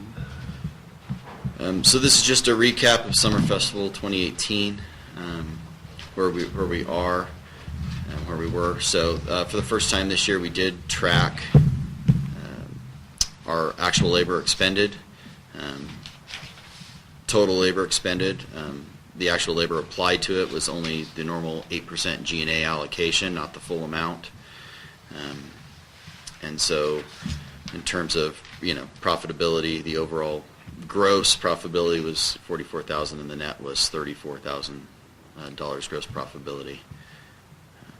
So I don't know if you want to expand on that a bit. No, I think that covers it nicely, and staff appreciates the hard work from, again, Cheryl Stern and all the Summer Festival committee members, as well as the community that's really been very grateful for the considerable donations, especially one homeowner who donated $5,000. Just amazing support, so we just appreciate that. Besides the Epic Promise Grant, the significant amount of volunteers, which we've never had in the past, which really helped out a lot. Do we know the date for next year? No, sir, we haven't picked that date yet. Given the fact that the proximity to July 4th has an impact, it looks like we could either do June 29th again or go to July 6th. I think July 6th, because the 4th is a Thursday, people will make it a long 4-day weekend would be my guess. I would recommend we do it on. It's our choice, right? It is our choice. Yeah, okay. I'd recommend, though, staff's recommendation, I think, would be the 6th. Yeah, okay, good. Agreed. Do we want to, there is an opportunity to discuss that now and set it. I think we should. I'd Might as well know want the Cheryl's dates in input, advance, though, of and course, then on that. That leaves the board meeting as a standard, regular board meeting. And then you should communicate that to the HOA, the ones that want to do, that's their homeowner weekend and Yeah. that kind of stuff. Good point. Do you think that's a good idea? Oh, Just curious. absolutely. Oh, okay, I'm just curious. No, I just want to make sure before you leave that, the festival topic, there was a comment that I made in the finance committee that I understood was going to be brought up to the board, but Standish isn't here. Why don't you bring it up? Okay. Okay. So I don't mean to, sound negative or anything like that, but this is more how to think about the festival. I mean, with Cheryl's leadership, involvement, I think she indicated there's over 1,400 hours that she invested in the festival this year, and the pool of volunteers has grown, which is great. A lot of staff of the district are involved. But the question I pose is, someday Cheryl won't be here. Someday she may decide not to do this again. And so I asked And I don't know that there's an immediate answer to it. But, you know, has the district considered, answered questions out loud about what if the festival went away or is considerably reduced, and what would the ramifications be from both a PR standpoint as well as financially? So I think every year the district says, yay, Cheryl's back. But if she didn't come back, what would happen? And so I'm looking at it, to me, it's like the district needs to think proactively and say, what would those ramifications be? Could it perform at the level that Cheryl brings to the table, as well as with staff support? And as I understand it, at the finance committee meeting, it was the board needs to wrestle with that. Yes, Standish didn't feel that it was a finance committee issue to be addressed, and he thought it should be a board issue. That's my recollection. And I offered to work with the board and, you know, share some ideas.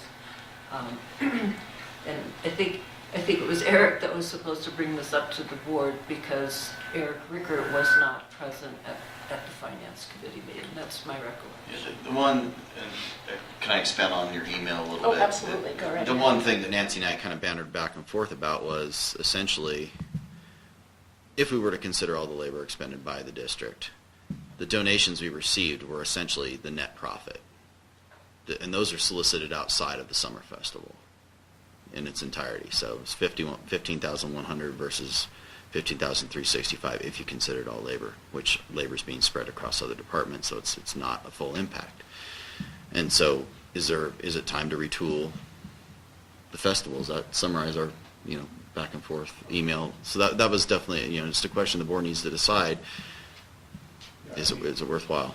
The thing is, I guess when I talked about whether the district netted $15,000 or more depends on whether or not the existence of the event drives overtime, beyond wages and salaries beyond what the normal 40-hour week or whatever is. And I don't know if this festival has driven overtime, or if the staff was able to do it without putting in overtime, and then other things just haven't been done yet that would have otherwise been done, but they will get done, but just at a later date. Because if there was no overtime, the net to the district is in fact $34,000. Even if if the fire department were charged that, the net to the fire department would only be $15,000. But we would have $34,000 that we wouldn't otherwise have. If it's generating overtime, then that's a cost that should be considered. And I just don't know the answer to that. Yeah, and the answer to that is generally no. What's happening is projects are just getting kicked down the road due to lack of staffing. Right. Preventative maintenance isn't getting done. O&M's not getting done. You know, and that's really just the cans being kicked down the road in terms of normal staff efforts Right. of what they should be working Right. on. So I would just say that we need to balance off the kicking the can down the road versus $34,000. Mm-hmm. And I don't know if donations would come in absent the festival, because it's in the context of the festival that the donation, people are going to the website to sign up and, you know, will you donate more? I mean, it's not just a general, you know, please donate. So that's one thing. But in response to Nancy, one thing that we considered last year, a year ago, after the festival, and this is before you were on board, Eric, with some grant expertise, we thought about, at least briefly, having a person on staff, perhaps hired part-time, who would manage grant writing and events as a paid staff person, possibly just part-time. And at the time, I was even suggesting Cheryl, but then she said, no way, no how. But anyway, whether that kind of thing, or grooming a new lead person somehow, somebody who'd be quite interested in doing it, finding that person, a counterpart to Cheryl. You know, you're right, we do need to wrestle with that and decide what to do, or decide whether or not to have the festival at all.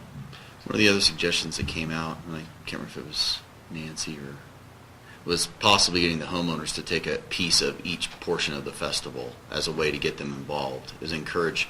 KMA will take the chicken barbecue, and East Meadows will take the dessert station. Yay. And but you already have, yeah, that's true.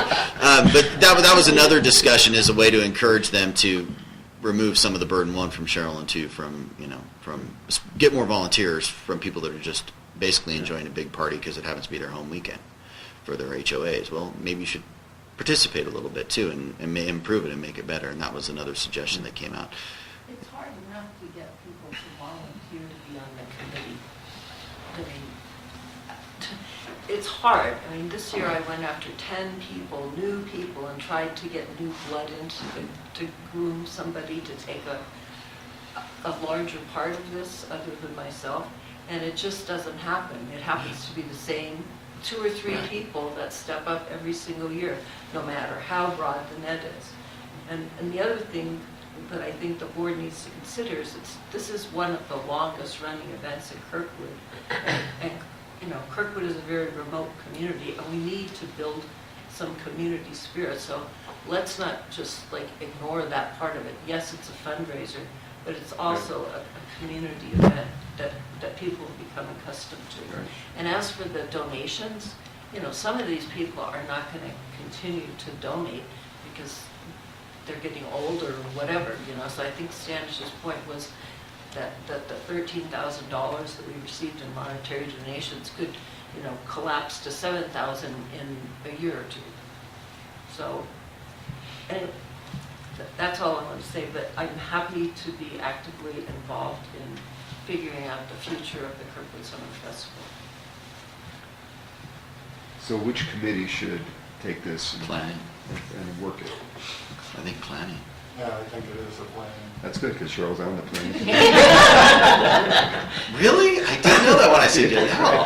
What a happy coincidence. But I think Cheryl brings up an excellent point, because it's beyond fundraising. It is a community event. We've had it forever almost.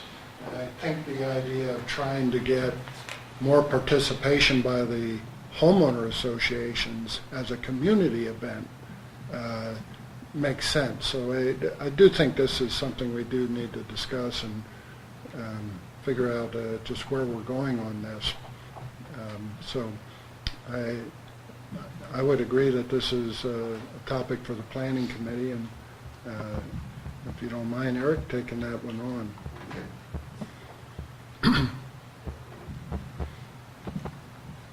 Anything else on the summer festival? Well, it's a fun time, anyway. And if we can guarantee good weather every year, we should be successful in it. I should add that we are still intending to purchase self-contained breathing apparatuses with the funds from last year as well as this year. And the AFG grant is in the 4th award cycle, and our name still hasn't come up. Again, we were trying to purchase these packs through a grant. It's just not happened yet.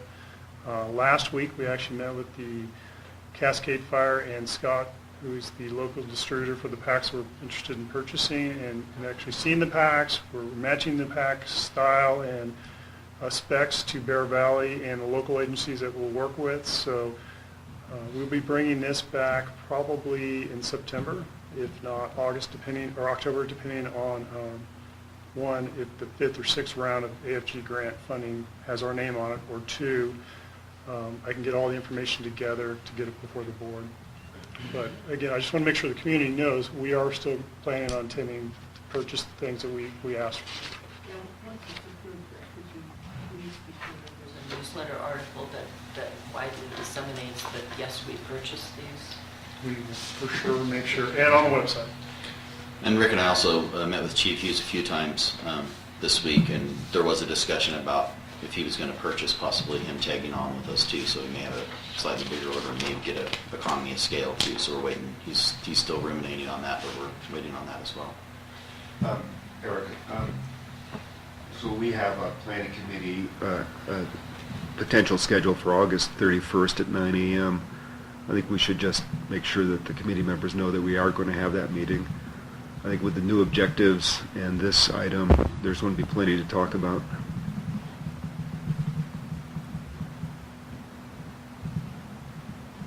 Yeah, that's definitely going. That's a week of committee meetings and the chili cook-off. Yeah, that's It's like old times. yeah.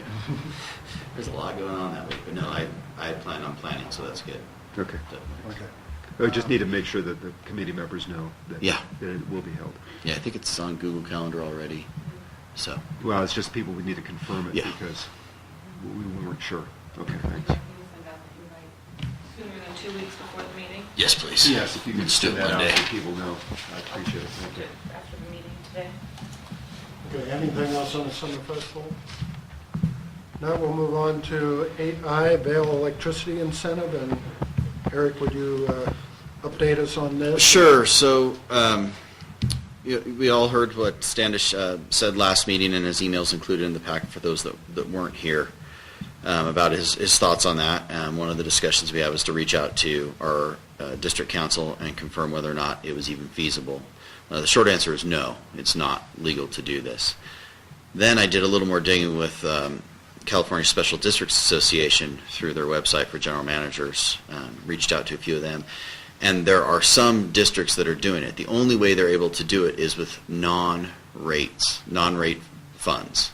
So some receive property taxes, they use property taxes to provide incentives. Well, our property taxes are 100% spoken for, first to electric, and used every year, so there's no source there. Some of the other districts had other funding sources, some disadvantaged community things we don't have. So essentially, this could be done, but only via property taxes as the source of the incentive. And so I don't know that puts it to bed, but I think until such time as our property tax situation is different, it may very well. Well, I thought about this. So that would be 50,000 in property taxes. Approximately, that's the approximate value. So that seems not out of the ordinary and possible. The other thing is we could just make the discount apply to all ratepayers.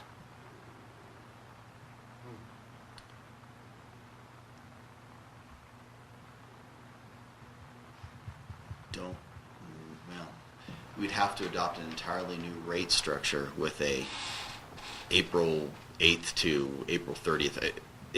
If you did that would, but you're talking a whole new process, a whole new rate structure, a whole new rate study. But that would be the way to do it. You could do it that way, I would believe. I don't see any. Right. I can't see any flaws in that, and I don't think Shanahan could either. Okay. It's just I a mean, new it would rate be structure. conditional on Vail agreeing to stay open, but it would benefit everybody equally. And we'd probably still be better off than having them close early, because all of our other services would see revenue. So we could do an analysis to see if that works, but that'd be pretty easy. We would just look at our that'd be electricity use. fairly simple to do. Yeah, we could do that. Yeah. I So saw do I. Frank's hand go up. You look like you're about to offer a thought. Frank Majors, Lot 102, homeowner. I don't know who came up with this harebrained idea of having Vail open an extra month. Because if you're in a two-tiered system, we're paying as ratepayers 66 cents a kilowatt, and you want to sell it to them just to get them open for 34 cents. How do you make up the difference? Because the 66 cents should have been budgeted to be able to pay off the bond if you did your homework. Can somebody address that from the board, please? Well, Standish is not here, but our marginal cost of power is 12 cents. So the fact that they close early causes an economic harm to us that we currently budget for. So if they agreed to stay open, our net revenues would go up. Our coverage for everything is covered even when they close on April 8th. So this is a way of creating incremental revenue and possibly creating more stimulus. So that's the economics of how it works. And you just heard a proposal where everybody would just get the same price. So your rates would also drop during those 3 weeks in April. I have some real concerns about this proposal, some real serious concerns. I think it's a terrible idea. First of all, one of one of the reasons the community asked us to take over electricity was the perception that Mountain Utilities was that as ratepayers, we were subsidizing the ski resort. So we went through all this process. We now have the highest electric rates in the country, but at least everybody's paying their fair share. Finally. It's taken a long time to correct all the irregularities. And now you want to go and tinker with the rates, and it makes it look like, and we're getting involved. We're a public utility district. You want to get us involved with a private entity? That's unethical. I think we'd open ourselves up to litigation, fines, and possibly being removed from the board. Seriously, I think this is a bad idea. Really bad. The ends justify the means? I don't think so. I just don't think we can do this ethically, legally, and what's the benefit? You're looking at me like it's my proposal. I was just trying to say if we wanted to try to do Standish's, one of my suggestions would be to just make it apply to everybody. So please don't direct your hostility at me. Okay, well, Standish isn't here, so. So you might as well point it at me. Well, you just made a suggestion. I think we should terminate this discussion at this point. I really do. I think it's really putting the district in jeopardy legally. And any money that we save, we're going to lose in litigation fees.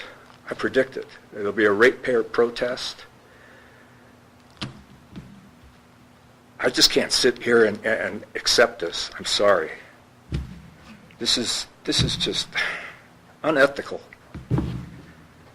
We're not supposed to be involved in a private business entity. The fact that Vail closes early has nothing to do with us. It has to do with their pass holders. It's not an issue. We provide a service. We enable the ski resort, but we shouldn't be involved in their operations. You know, if they don't want to close it December the 24th, that's their business. We shouldn't be offering a carrot to them on a stick to stay open if they want to close on December the 24th. Since when did a public enterprise start subsidizing a private sector? That's crazy. We're not here to make them successful. That's their business. And I guess... I think, yeah, I agree with Mr. Dornbrook. You people should drop this. You're being led down the wrong path because you're going to wind up in court if you pursue this. I thought everybody had to pay 60 cents or whatever it is, 66 cents. I thought that legally you had to charge that. Is that correct? Or? That is our rate structure at the current time. Your rate structure says you have to be able to make the mortgage payment, or I'm sorry, the bond payment. Correct, but let me go back a little. Standish had an idea about how, by incentivizing Vail, the district could obtain more revenue. By the resort staying open later, attracting people up here, homeowners and others. So that was the idea. Well, I understand. I think it's very honorable to be able to try to generate revenue because I'm sure you probably have a cash flow problem, and that's your business. You run PUD. Okay? You need your cash flow, and that's fine. But you've got to do it ethically, and you have to do it correctly. And whoever came up with that branch, I don't know how you did it, but if you pursue this, you're going to wind up in court. And 218 is not going to help you at all. And I'm hoping, I think there's enough wherewithal on this board to be able to pass this by Shanahan and the attorneys to see what their input is. Which we've already done. And what did he say? He said we What was don't the have the result? ability to do this. In the way it was originally proposed. Right. End of discussion. We shouldn't pursue this. You haven't even talked to Howard Barnes about it.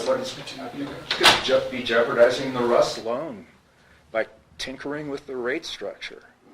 I mean, we have to that's the number one thing, is satisfying paying off the Russ loan. That's why the rates are so high. Yet nobody's even talked to Howard Barnes if this is feasible. Shanahan said no. Guys, we need to terminate this discussion. Any other thoughts on this, board? Well, I'm just trying to wrap my head around why it's a subsidy. So I'm stuck way back there. I mean, I thought $10 is better than $0 to us. So I don't quite know how it's a subsidy. It's a, We get zero now. We get zero now. It's not a backfill. We get zero. We get zero. On lift operations from April 9th on. you're creating. Now, if we get something for lift operations from April 9th for 3 weeks, just a second, Frank. If we do that, and more homeowners owners come up, because the ski thing's open, and they are also getting the exact same rate, then instead of dropping to several $100,000 of revenue in April, we get, say, $100,000 more in revenue in April. How the heck is that subsidizing anybody? How's that doing that? And we're covering the marginal cost of electricity. We're increasing our profitability. We're increasing our ability to meet the 1.05 tier ratio. That's the requirement, which we meet. How is that a subsidy? How is that illegal? How is that unethical? Are you going to start giving them a discount to do snowmaking too? Well, has that been proposed? You're opening the door here. You're opening the door by privatizing the district. It's wrong. Okay, I'm telling you, it's wrong. Peter, calm down.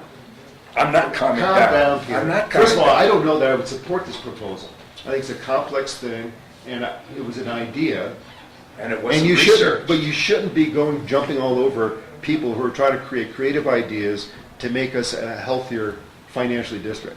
You know, it may not be a good idea, but please don't jump all over somebody's thing all of a sudden because you think it's unethical when I'm not even sure. I'm not even going to get into that because I don't know. Sample question from the I don't ethics know. course I just I took, don't know. To be honest with you. I mean, you know, I don't know if it'd be a good idea to go out, but my real request is when somebody comes up with a creative idea, don't piss all over it automatically.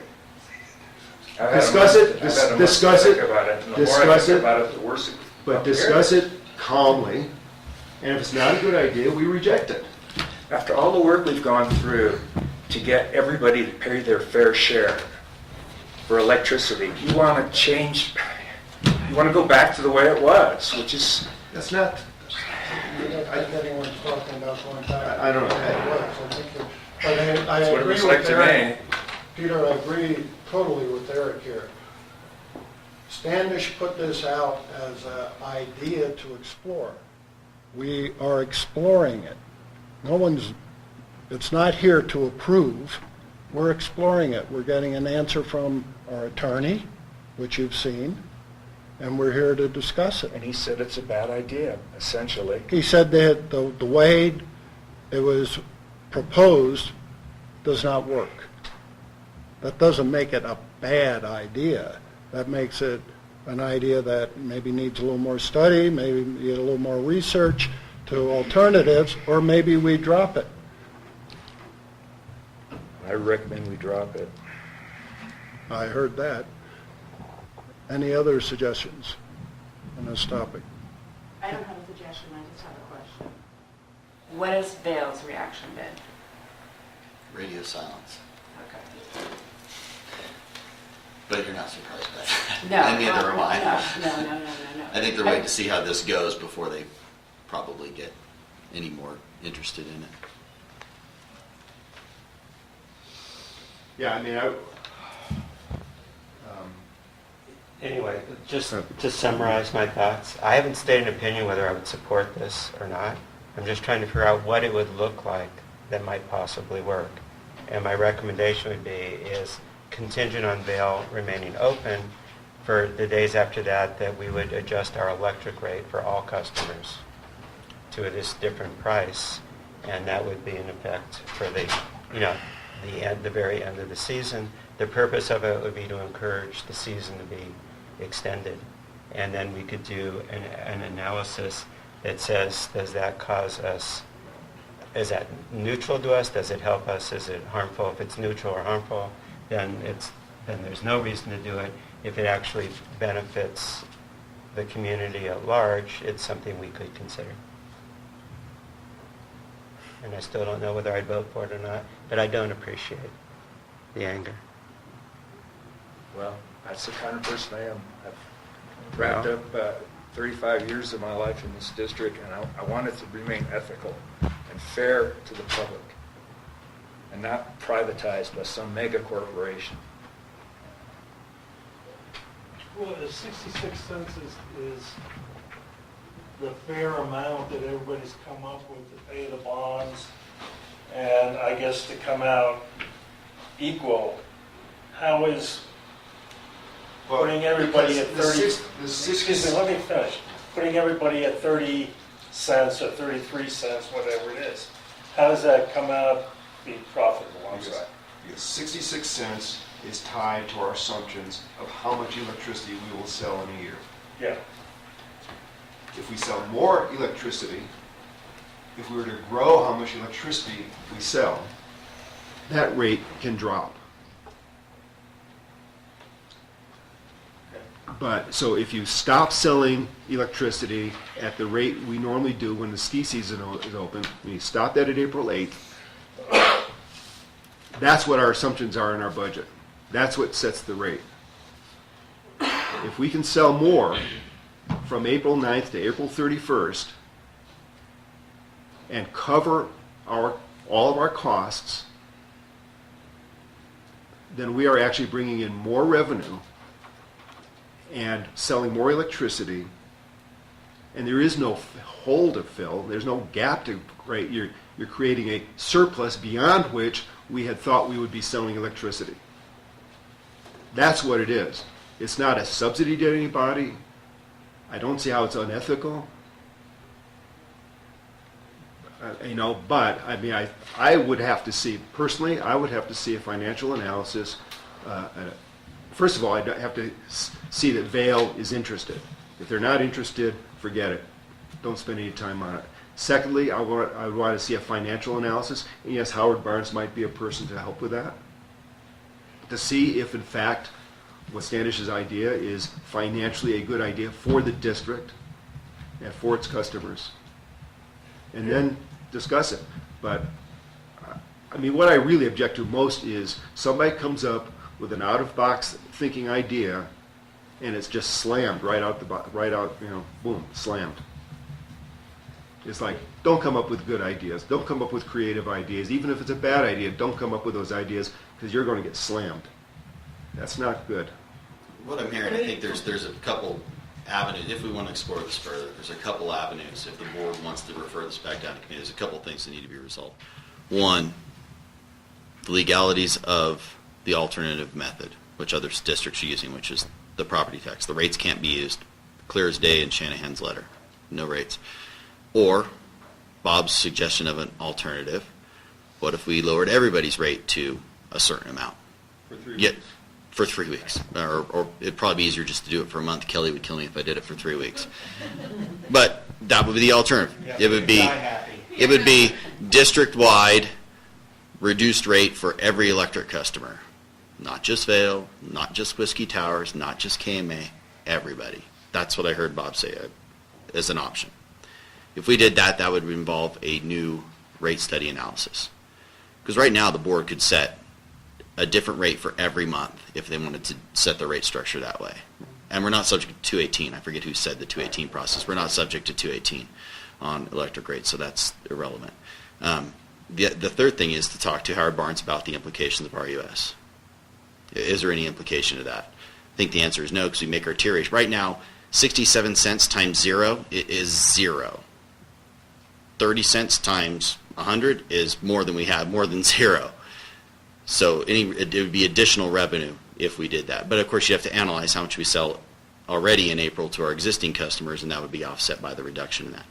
Those are the things, if we want to explore it more, those are the things to explore. If we don't explore it more, then I recommend that the board decide if they want to refer this to committee or if they just want to can the idea today and then let a committee massage the nuances, let staff reach out to Howard Barnes and Shanahan if we want to go down this path further. If we don't, then we don't. Let me ask a more general question, particularly to Peter, on that whole ethics thing. One of the things we've been aiming to do is promote economic development. And a lot of that is aimed at helping Vail grow its business. Some of it is aimed at developers, helping develop. I mean, basically not subsidizing, but lending a hand in a way that is in our purview. So, for example, one of the other economic development ideas was to work with Alpine County, Amador County, perhaps our state representatives, and our community, and to see if we could get some relief on those snow storage requirements that have limited parking by 200 or 300 spaces, according to Doug Greeny. Now, is that privatizing us? Is that helping them in that way? Is that privatizing? Is that subsidizing? Is that unethical in some way? They created the problem. Well, I know they created the problem, but An now environmental disaster. I know, but now it's all of our problem because Well, they they can't bring people in. They have to clean it up. Well, the and then idea- they eventually will get remission. But the idea was to explore ways that would allow the water board to say, sure, if you do those things, for example, if you pave your parking lots, then you can store snow Right. more. That's up to Vail. So you don't think it's really basic. All they have to do is belly up, pave the lots, and they can park cars. Why do you have to make everything so complicated? It's simple. It's not making it complicated. It's never mind. It's so frustrating. I'm telling you. But you don't think we have a role in helping to grease the wheels, in a sense? We're a with public others? utility district. We've got to be separate. We shouldn't be involved in private enterprises like that. I really believe that. I think that when you mix those two, you're going into ethical gray So we area. shouldn't consider swapping lots then either to help them park. I think we're getting far afield from the agenda. Well, I know, topic. it's just, well, but I don't know, understand. because the question, this is a big question to me, because this was an idea associated with the economic development goal. The only, maybe Peter doesn't think we should be involved at all in the economic development of this valley. I don't know. Because we're a PUD, all we do is provide the services. We put our butts on the line, got that loan, put in the line, the Out Valley line. We enabled them to do whatever they need to do, and they've done nothing.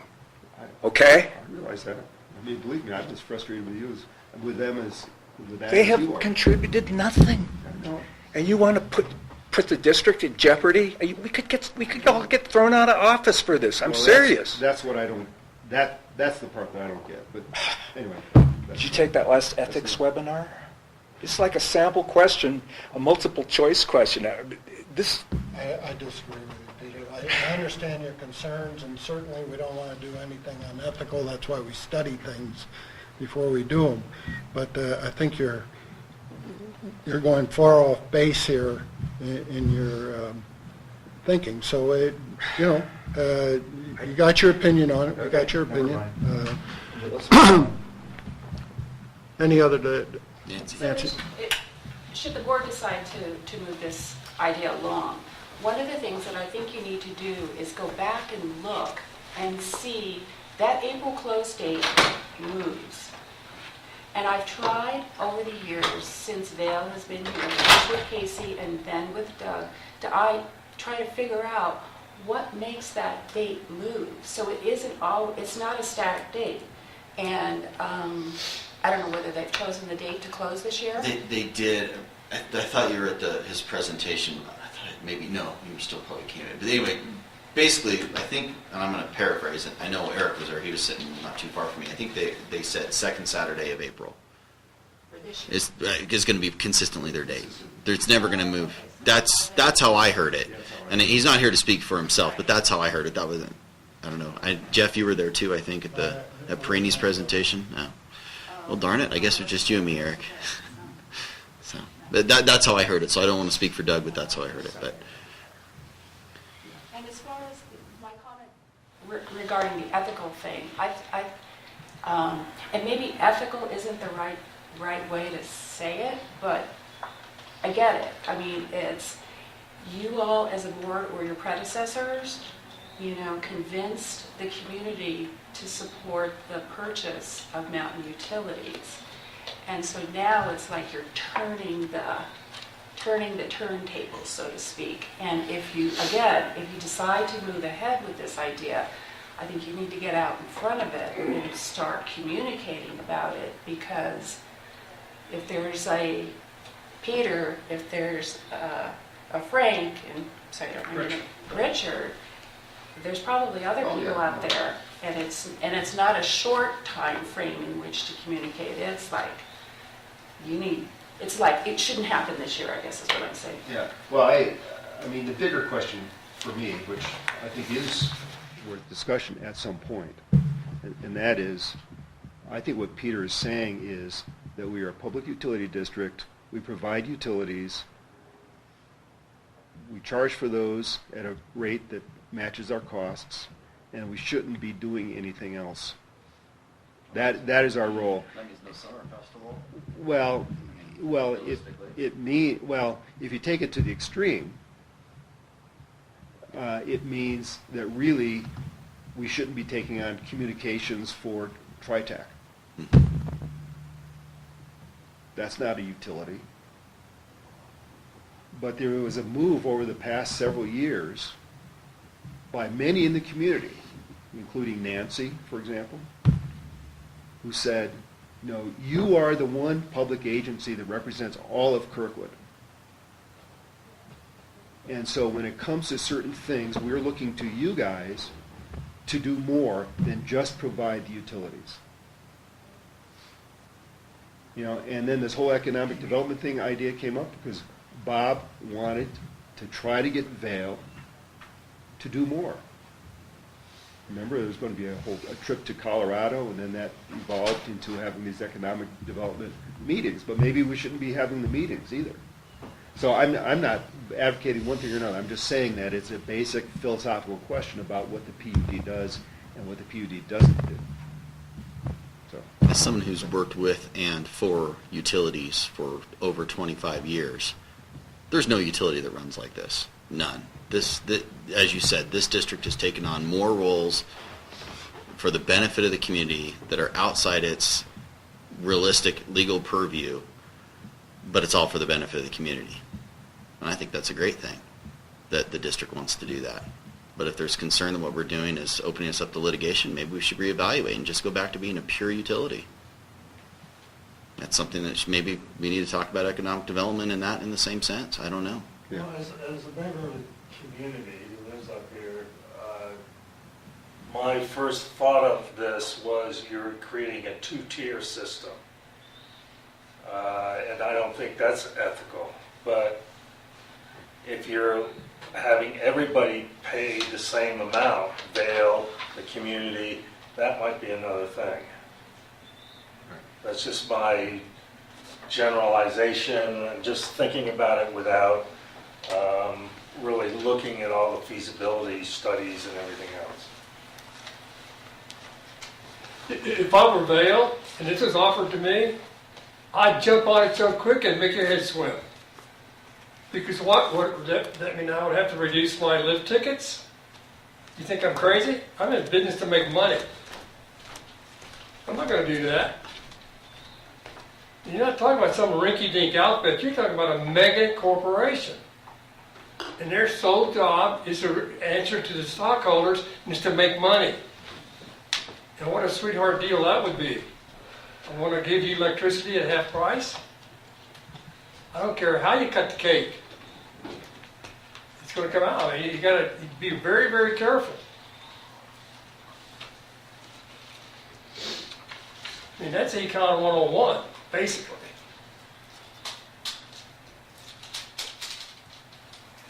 Any other discussion on this topic? Do we want this to remain with the Finance Committee for further study, or does the board think this topic has run its course? I recommend we relay the conversation to Standish and Let him. decide what he wants to do next. I will do that. Very good. Okay, moving on to item 8J, property tax allocations. Kelly? Any questions? So at our Finance Committee meeting, our property tax allocations as proposed by staff were presented. The committee members did agree with staff recommendation, and it was noted that the allocation to the electric fund of $150,000 was recommended in an effort to remain conservative and be sure that all of our tier ratios related to our RUS financing covenants were met for calendar year 2018. At this time, we're meeting all of our tier ratios. We don't have to allocate any funds to electric right now if we so choose. But not knowing what's coming up in the next 6 months, that's just my conservative effort there. And we can readjust with the December allocations too, if anything needs to change. So if this ends up being too conservative, we can definitely pull back in December quite a bit. Was the other We don't have to do anything in December if we don't have to.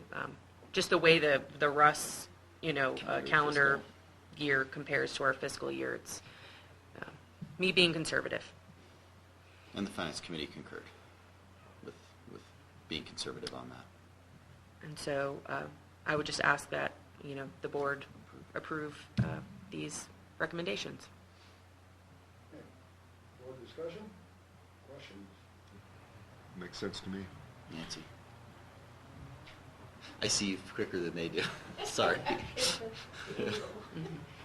I would just encourage the district to bring this back again in December so that we can kind of see what happened. Well, when I do our RUS Form 7, it's always, the Form 7 is always presented in December because we have to figure out whether we have to allocate more property taxes or not. So that will, last December, turned out we didn't have to allocate any property taxes because we were meeting all of our ratios without having to do anything. So very well with this $150,000, we might not have to do any allocations in December, but we always bring it back. So what I guess so good, I'm glad to hear that. So what I guess I'm trying to say is that should you not need it, and I can't remember this past December what happened, so if the 150 isn't needed, that the board have the opportunity, or maybe it starts in finance, what is the recommendation regarding that 150? This is it. This is it for this fiscal year. Okay. And now we start a new fiscal year and we have the property tax for that. It's the snows don't start until January. We're going to need more if they start in November. We won't need any. Yeah, it's just that 6-month offset between fiscal year and calendar year, and Russ runs one way and we run another. That's really, it's kind of oddball, so you would see this again next June if there was an offset. I see. Okay, thank you. Okay, so do I have a motion to approve the... Move we approve the allocations as staff recommended. Second? Eric? Eric will second. Oh, I thought you were second. No, I was just asking. Second. Second by Eric, all in favor? Aye. Aye. Thank you. Thank you. Kelly, just one other question. I should have asked it earlier. The audit, is it generally proceeding on schedule? It is starting on Monday for 2 weeks. Oh, okay. Yeah, Yeah. so what we didn't do this year was a pre-audit. We combined it into a one set of audits now that we've reached a comfort level with Moss okay. Adams. So they're doing a bit longer. We have 2 weeks with them, 13th through 24th. Right, 13th through the 24th. Instead of them doing off-site auditing and things like that, they just decided to come for the 2 weeks. Okay, thank you. Okay, moving on to item 8K, electric vehicle HOA metering. Rick Do you want to see if Karen Higgins wants to come in, since I know she's here? I saw her walk by, and she was involved somewhat. I don't know what she's doing right now, but if she's interested, just may want to let her know that we're talking about this now. So briefly, we had a property owner inquire about an EV charging station at his condo. Operations Committee considered this twice. The recommendation was that initial recommendation was the HOA do the sub-metering. It's a burden on staff to do it, and we have to do net metering, and it's an extra step, and it takes staff time. Karen came back with a well-thought email, and I spoke to her quite a bit about it too, which is included in the packet, that the logistical issues for them and what it would cause if why they couldn't do certain things and how they couldn't do it.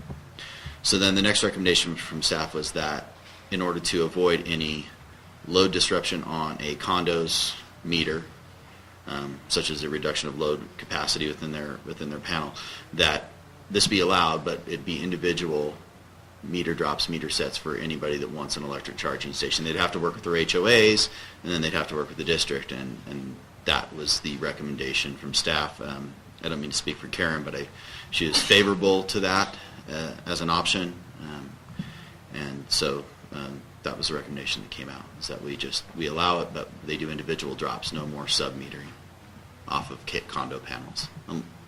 I don't quite know what that means. So I live in the Meadows. The Meadows has an electric panel. If sub-metering would mean putting a meter after the condo's panel, well, that draws capacity of the condo's panel. The condo has a set capacity they need. So if enough EV charging was happening, their panel might be undersized. The HOA would have to upsize it. The HOA doesn't want to do that, and this was from Karen's perspective as their financial manager for lots of HOAs. HOAs aren't going to want to do that and have to change, upgrade their panels, etc. So this was the easiest solution that met the need. But the solution means that a new line would be run? Correct. A new line, new meter. Exactly right. New power drop, new meter set at that particular owner's parking spot. Will we be charging the connection fee? Correct. Yeah. That's how our rate structure is. So you would charge any new meter set, you would charge a meter fee and a meter set fee. And a connection fee? Correct. So Yeah. that would pretty much make it unaffordable.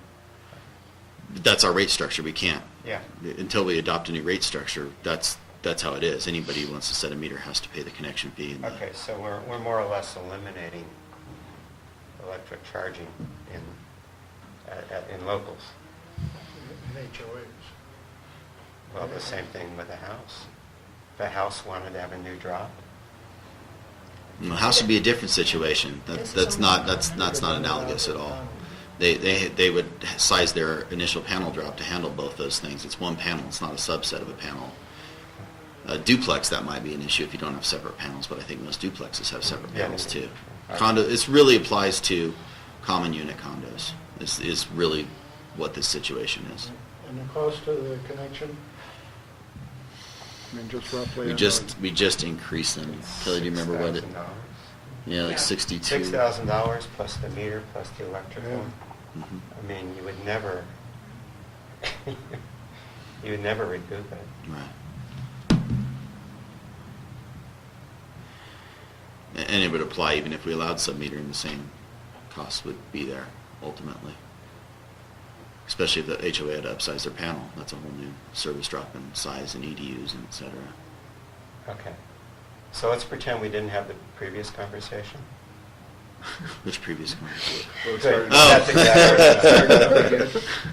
Okay. We have fixed costs that are enormous.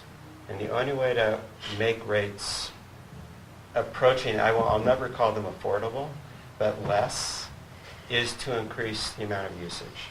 So if we can get people to substitute gasoline for electricity, that's generally, I would think that's a good thing. By putting huge economic barriers on charging electric vehicles, we're just saying, no, we don't really want to see that happen here. We don't want to see that increased demand. And so I don't have any problem with the idea that they should get their own meter and that, but I think we should at least evaluate whether charging a connection fee on an existing property so we can sell additional electricity and they can buy less gasoline, that to me seems like something that at least warrants some consideration. when we look, and I know part of your objective is to look at, reevaluate the fees. Correct. I would think we want to be in a position of having as few barriers as possible to people using electric vehicles and charging them in Kirkwood. Staff agrees 100% with that. Okay. However, we're handcuffed with our rate structure. The board Yeah, can't, right. and I definitely can't, arbitrarily change, oh, we're going to charge you less. But No, we I'm are just going to saying talk that- about the rate structure for electric propane. This year we're going to work on water wastewater because they expire. Or no, this year we're going to work on electric propane rates. Right. So that's the time. And the other thing that was brought up, and I don't remember if it was Eric that brought it up, but I thought it was good, was ultimately we might want to start looking at time of use and a different rate structure like PG&E does, peak hour rate structure versus, and so people with EVs charge in the evening when there's less load on the system, and then different rate structure that way to encourage the use of electric vehicles. So that was another thing that was brought up, and maybe it wasn't you, Eric. Yeah, It was. That was an idea. So I think those are things, we agree I'm 100% with you on this. But we need to go through the rate structure analysis and say, okay, here's what our new rates look like, and here's what we're going to do for electric vehicle, Yeah, or how we're going to that's all accommodate I'm electric suggesting. vehicles. Yeah, but that's something we're doing this year. That's on our target, is to start the process of electric rates. At this time, I can't do anything but what we're recommending. right. But couldn't our response back to the homeowner that's requesting this articulate that this is something that we're looking at as opposed Sure. as opposed to it would cost you, an arm and a leg Right. to do, so that we appear to be environmentally friendly? Yeah, and that discussion has already been had, that suggestion, and Karen and I have had that discussion too, and she knows that we're looking at rates coming up for electric propane, and this would be an issue, because Bob and I have had this discussion many times. More usage is better for all ratepayers, bottom line. But it's an economic analysis to take that financial threshold, what's that cent, and what's that incentive. Okay, Nancy? Nancy? So just to clarify then that, so this is basically in the short term, if somebody wants to do this, either pay the full board. Longer term, as the rates are reviewed, the picture might look different financially. That's a very succinct analysis. Yeah, it may, and the key word is may. But again, the rates get adopted. We have hearings with the community input, and Right. how it gets massaged out, I can't predict. Right. But Got it. it seems to make a little bit of sense. Any other discussion on this? We'll move on to 8L, propane tank internal valves. Going back, so I guess moving on, the board is deferring taking an action on this at this time, or we're just going to say implement our current policy. What this really comes down to is how we really, are we going to allow sub-metering? And that's kind of what we were Oh, looking to. Our current rate structure sets, I think that that's a what- different issue, What but is currently proposed, and is good with Karen, I think it's fine. And the other question is what will the cost of doing it be ultimately now versus Right. later? So, but we recognize that. so we would ask that the board adopt this as adopt this policy at this time, and then if we do adjust rates in the future, it would make this policy less onerous. Okay, so what we're adopting is a policy that for HOAs, if a member wants to put in a EV charging station, they have to put in a whole new connection. For common use HOAs. For common. Yeah, so this wouldn't apply to KMA, for Right, example, right. or East Meadows. Yeah. Or- Okay. Yeah, no, I would move that we adopt that policy. Okay. I'll second that. Second, moved and seconded, all in favor? Aye. There you go. Thank you. Okay, 8L, propane tank internal valves, Brandy. This should be easier. No, I'm gonna let Brandy handle this one. She's the expert. As the board and community know, we operate 2 bulk propane tanks. We call those the 20K and 30K based on their capacity. They're right over here, and they're interconnected with the pipes underneath them, and they're self-leveling. Our current piping system doesn't allow either of the tanks to be isolated and operated independently.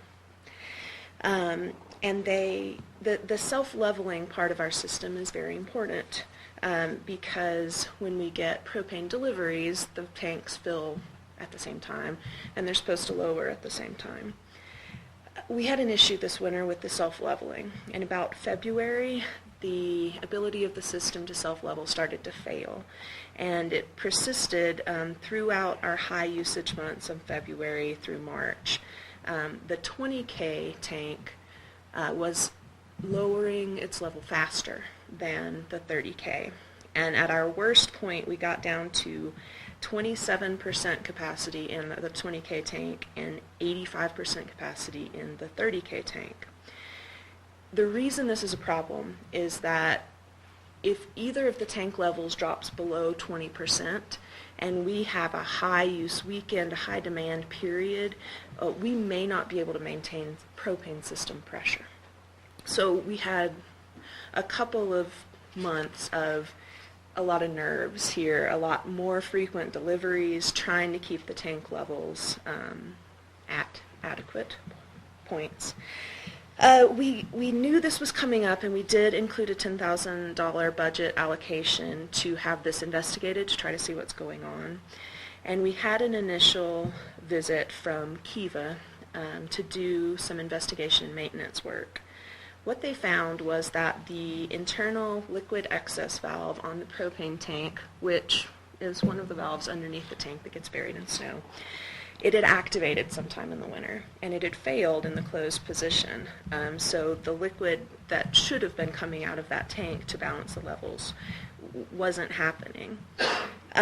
After they worked on this for some amount of time, probably the better part of a day, they got the valve to open, and it reset. But they let us know at that point that they were very concerned about the age and the condition of the valve. They are not confident that it's going to work right now. They're not confident it's going to keep working through the winter. This valve, we don't know the exact date of installation. The tank was manufactured in 1956. We have no indication that this valve was ever replaced. So we're going under the assumption it's a 1956 valve. They recommended that we replace the valve, and because it's such an in-depth process to replace this one valve, they recommended we replace all of the internal valves at the same time. So what we would have to do is move the liquid propane from the smaller tank to the larger tank, and Kiva has a proposal to do this for us. Any propane vapor that can't be moved over would be flared off, and then the tank would be emptied. It would be isolated with valves, and we would change out all of the internal and semi-internal valves. We have come before the board for this because it is a budget augmentation that we're requesting. Kiva has given us a proposal for a total of a little over $40,000, $40,046 to complete this work. And staff feels strongly that we should do this. Our alternatives really aren't very good. We could continue with what we're doing and hope for the best. We could also try to go out for additional proposals on this, but we have a very tight timeline and very few people that we could try to get proposals from. So we're bringing this before the board for discussion and hopeful approval of this augmentation. And the committee recommended approving this. It's kind of risky not to. Yeah, we have to do safety like this. I certainly support. So I have a couple of questions. At the end, we still could not operate the tanks in isolation, so we're not addressing that, correct? We are going to talk with Kiva about that. They will have to do some valving to let us move the product over. What I would like to see is the valves be in place to operate independently. I'm not sure what the incremental cost of that would be at this point. Okay, so I would suggest that we include that in the considerations. My second question is, we empty the 20K tank. Is that sufficient to do all the valves, all the crossovers from both tanks? Or are there still some left over that can't be done? This proposal is just for the valves on the 20K tank, so we're there's- not addressing the ones on the 30K tank at all. And that's more recent vintage? It's slightly more recent. It's something we would, I believe it's a 65, if I'm not mistaken. Okay. Something we would probably look at doing within the next couple of years. Okay, so there's still the as a chance separate that there are project. additional valve work in the 30,000 tanks that we're not addressing. And then we do have a competitive bid requirement at this price. Is that waived because there's no, or how would we approach that? Okay, so that's a good question. One, it's not a new project, it's a maintenance project. Okay. If the board is concerned, they could find that there was an emergency and they could waive the bidding requirements on this. And I would say, given the timing, we got Kiva up as soon as we could to analyze the tanks. And once we got that, we got prices, took it to operations, and here we are. Okay. So under maintenance, there still is Department of Industrial Relations requirements relative to the amount of the project. But since it's a maintenance project, it's different than a public contract project. Okay. But if the board's concerned, they could make a finding of an emergency to go with the sole source bid, even though it's not. recommend I don't that? think that's necessary. That's all I wanted. Yeah, this is a new project. I would 100% agree with you. This is maintenance. Okay. The committee felt the timing was, it'd be risky Yeah, I agree. to extend it. I agree. Based on Bob's comment, and I saw your hand. Sorry. I still see you, though. You're like right in my perfect peripheral vision. It's wonderful. Based on Bob's comment about the isolation issue, if the board opts to recommend proceeding, I would recommend they adopt a higher dollar amount so we don't have to come back in terms of what they're authorizing staff to go up to, whatever amount they're comfortable, whether it's 50,000 or 60,000. If you can get the additional work done in this, do this. If you can't, go back to the original project. That's how I would recommend the board couch it if they want to proceed with this. So you just addressed the question I had, was it going to be a not to exceed? We're thinking alike now. I like it. The question I have is, has Kiva said what's the worst thing that could happen even while they're working on this resolution? I'm already in winter going, oh, caca, I'm not going to have heat, That is your worst case scenario, is that we would isolate the entire propane system and shut it off. That is your worst, and then we'd have to relight, go through and redo every house, relight every pilot, and get access to every house from each homeowner. But from the perspective of time, we expect to have this done no later than the 1st of October. So the reason we're here so quickly is because we really want to get this done before heat starts becoming an issue. Okay. Yeah.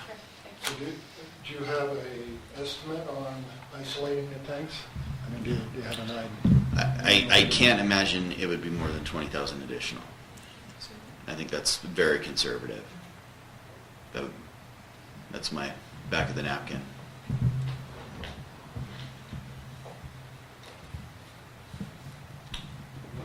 Any other questions? Go ahead, Eric. Well, actually, I do have one other question. It's just when I read about the flaring, I know that that's a common thing, I guess, in the gas industry. But are there any other risks that we should just be aware of just in the process of doing this? Other than the potential for having to isolate the system, not that I know of. Not explosion, not No, keeping they'll people bring- away or anything like that? No, they'll give us a protocol, but basically they'll bring up all the equipment to transfer and flare off, and they'll be responsible for that. But we'll certainly check with them on their dates to make sure there aren't any other safety protocols that we need to take. And we'll also send out a notice via our notification system to all our customers, at least the ones that are signed up, to let them know this is going on. Do not report this. This is a normal maintenance project. We already discussed that. Once we have the date set, we'll get that out via report server.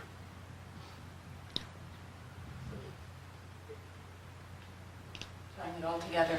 So, and I know it doesn't sound like a big deal, but it just depends on, what level of service you anticipate.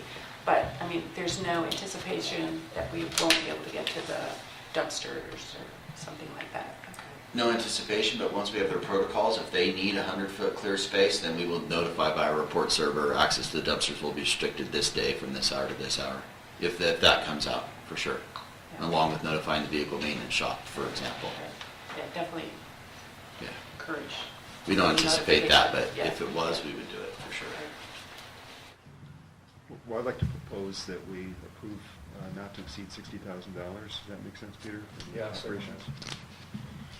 Did you say 60 or 50? 60. 60.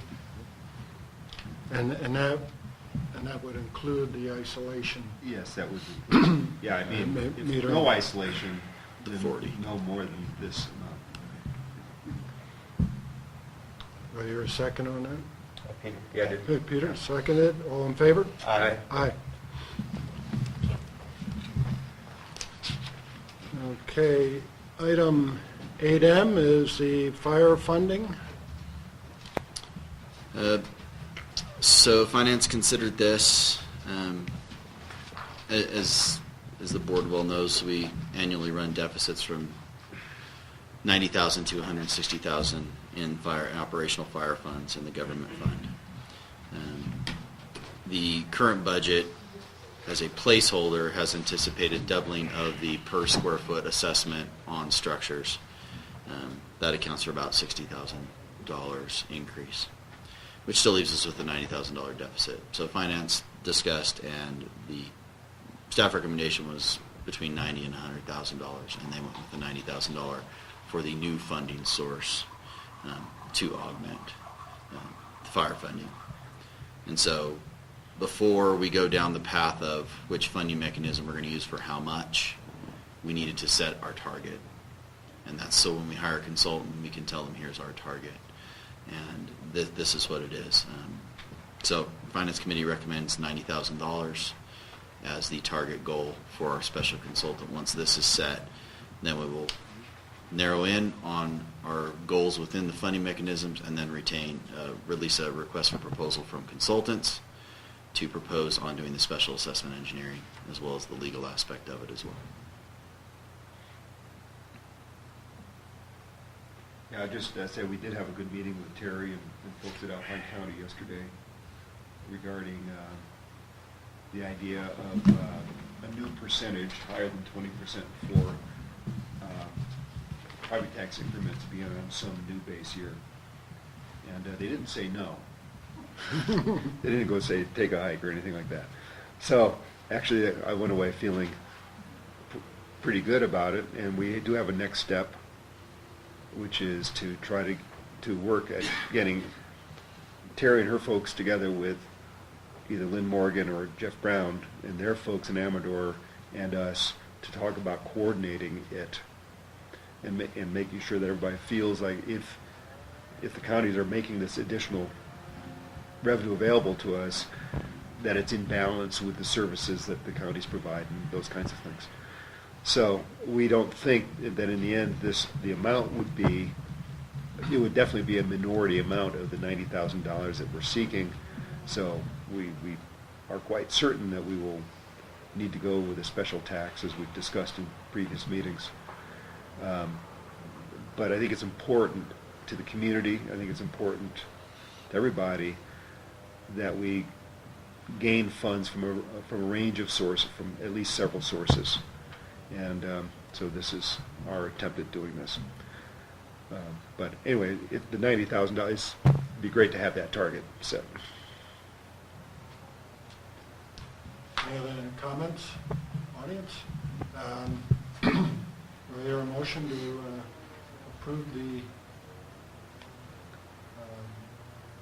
target of $90,000 for additional operating funding for the fire department?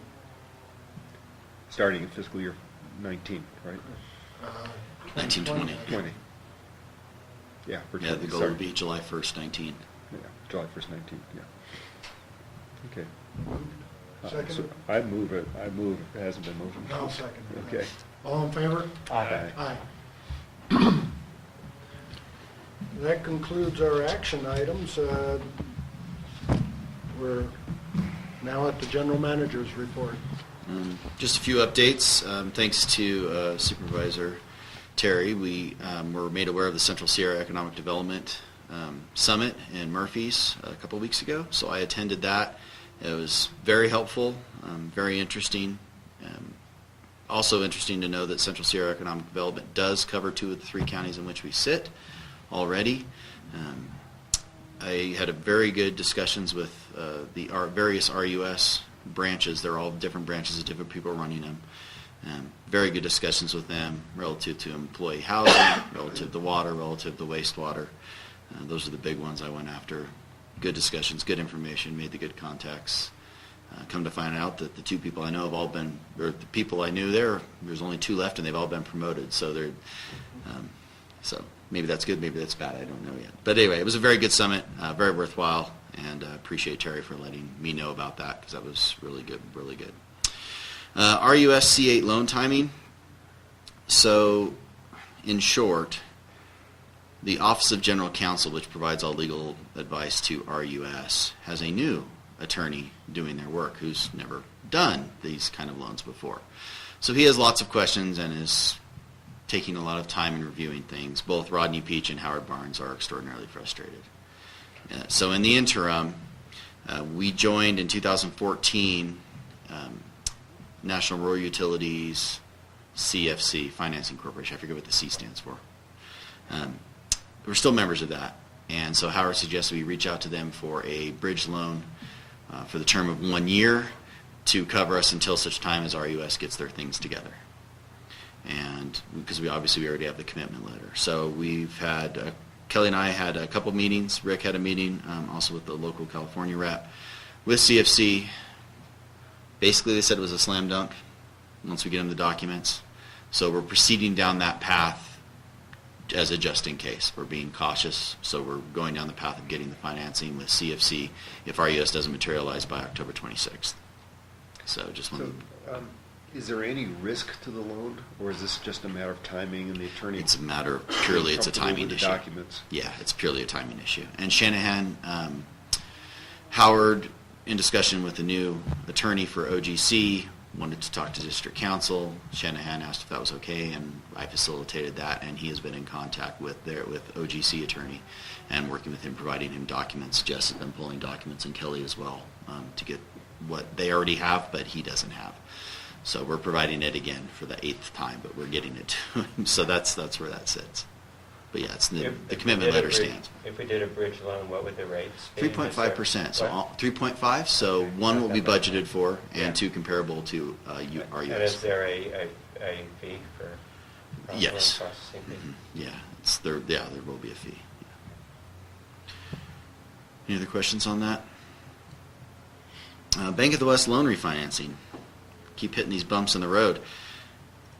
It would appear, based on Google Maps, which we know the accuracy of Google Maps sometimes, that our wastewater plant might straddle our 2 parcels. So it might be on the wastewater parcel and on this parcel on which the vehicle maintenance shop, employee housing, and the CSB sit. If that's the case, Bank of the West has some potential issues. So at this time, we are in the process of retaining Loomis Engineering to perform 2 phases. 1, Bank of the West wants an ALTA survey.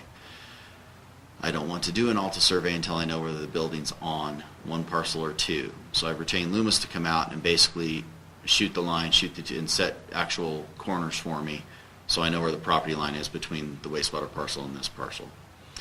If it turns out that the building does straddle, then we will not do the ALTA survey at this time and go back to the Bank of the West and say, yes, it straddles, but you financed this way last time, what's changed, and we're going to run it up the chain and see what happens.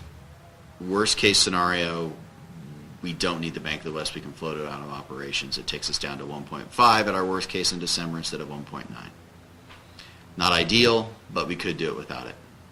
So we'll burn that bridge when we get there. But that's just the update on Bank of the West financing. Usually you cross the bridge. No, I just burn. Nope, I'm burning it. Yeah, if Bank of the West is this reluctant to be helpful after they've already done it, then I'm not sure that I want our business to continue with Bank of the West, to be honest with you. Yeah. So that's the burning of the bridge. Okay. I understand the metaphor now. Now you get where I'm coming from. Yeah. Wastewater collection system mapping. Just briefly, as we've looked at this I&I issue, what I came to find out is that our as-builts and our system maps are complete garbage. They aren't worth the paper they were written on, and they aren't worth the money that we gave to RCI to do them, to update them. They're wrong. Pure and simple, they're wrong. What's the source of the error? That's a great question. I would say the source is threefold. One, our stuff has been updated and changed over the years that hasn't been reflected in our paper copies. Two, when RCI did it, they did not do any field verification. Three, when RCI asked our staff to do field verification, they didn't do it. Those are the three sources of the errors. All they did was put online a paper drawings? With very little corrections. I see. Right. So I went out with all wastewater staff, as well as Drew, who is kind of runs the iPad for us ostensibly. Went out with them to just start popping manhole lids and teach them how to as-built our system. No one really knew how to do that, which is probably why the verification by staff didn't work before. So we went out, I taught them how to basically measure things. We bought a new survey rod, a 24-foot survey rod, so they can measure invert elevations, which is the bottom of a pipe. Identify leaks, identify the gallon per minute of leaks, identify penetrations that don't show up on our maps. Where does this come from? Where's this 4-inch come from? Oh, it probably comes from Sentinels, but it's not on the map. We need to identify those things. So we went through, we probably popped, as a group, we probably popped 4 manholes, 3 manholes. And then they've been off on their own now that they're trained doing it, recording the data, and now once we have the good data back, we'll be able to get real as-builts for our system. So every system map, our operator will have an iPad that's accurate and can just know exactly what's coming in where, and if he has an error, where to block it off and that sort of thing. So you now have the GPS coordinates for those spots? We do not have the GPS coordinates. Those were identified. It's not so much. It's not the endpoints? It's not the endpoints. It's really the verticals are the issues and stuff that's not shown. Like I said, Sentinels West has a 6-inch pipe. I said 4. There's a 6 that comes in. It's not on the map. Mm-hmm. And then there's one that we have no idea where it comes in from. And more than that, it's a lot of things like that. So we're working on that. That's one of our projects that we're sending staff out on as they have time. One, it familiarizes them with the collection system. Two, it's a potential as they go out to other areas to identify new sources of I&I that we've not previously identified. And three, it's going to get a good set of maps for us in the future. So that's one thing we've implemented and we're starting to work on. And I think it's going to be very helpful to us in the future. Very, very helpful to us in the future. Rick and I met with the Aqua JPIA Council. He came out for the day relative to the 2 pending and 1 existing, 1 pending, and 1 potential lawsuit relative to the district, and walked around to see the areas to become familiar with them. We gave him the nickel tour, and I think he understands better where we're coming from on some various issues. This will tie into the closed session that we'll go into later, elaborate there on that. But it was a good meeting with him, good for him to get up here, see the district for the first time, and understand our operations. So that was very helpful. Rick and I, as we've talked about before, we did finish the Amador Fire Protection District Mutual Aid Agreement, end of May, early June, end of May before I went on vacation, so end of May. And we met with Chief Hughes relative to the Eastern Alpine portion of that. And he's going to recommend interim. We signed a mutual aid agreement through December 31st of this year while we go into a more detailed boundary drop automatic aid type agreement. But this will be a placeholder. Our current agreement with them expired in 1993. We're operating on a handshake, so we wanted to formalize something to get us through.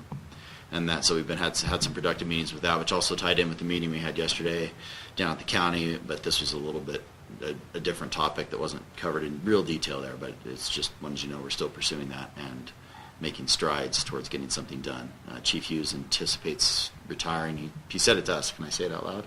Unlike the other one. In July. So he really wants to get this done before he goes. So anything you want to add to that, Rick? Kid at all? Any questions? Nancy? On the mutual aid agreement, what is the short-term, if any, implications on whatever's going on in the interim? Anything? Will anything change? Relative to fire mutual aid, no, but Rick's going to cover another issue when he gets up here that's not part of that mutual aid issue. Is that all? That is? Very good. Rick, you're up. Operations report.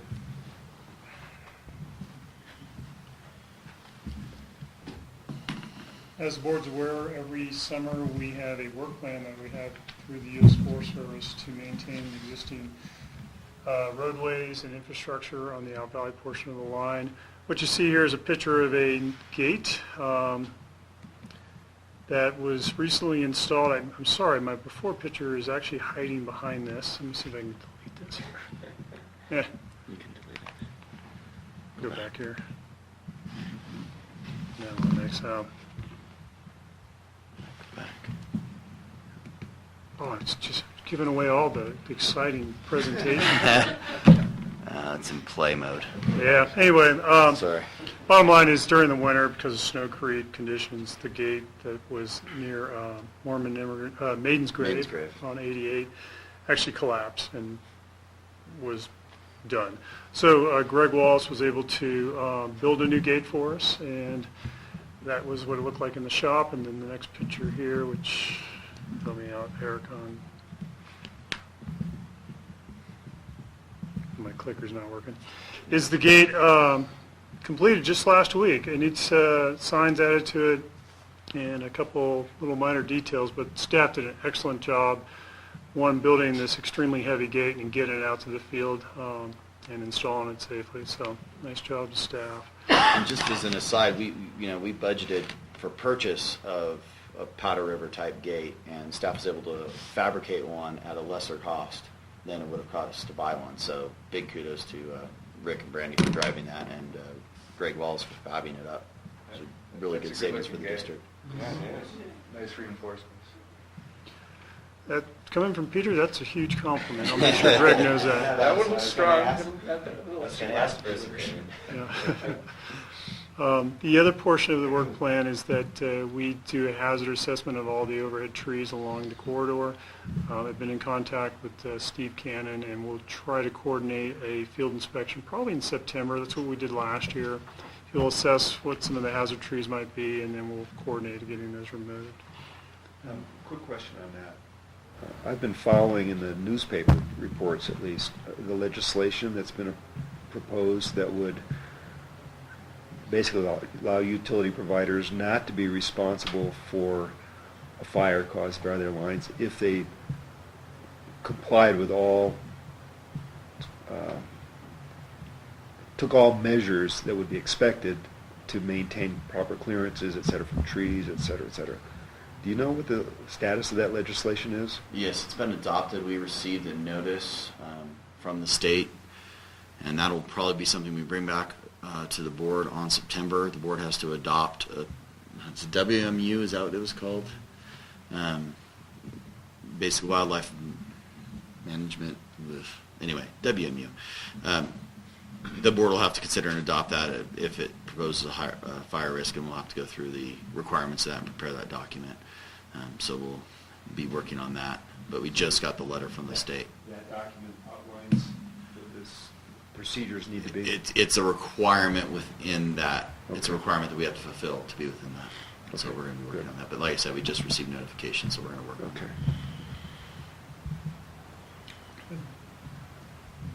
Next, we have a CPEX pump, which is in the wastewater treatment plant. This is a pump that moves some of the solids out of our digester to through our centrifuge machine.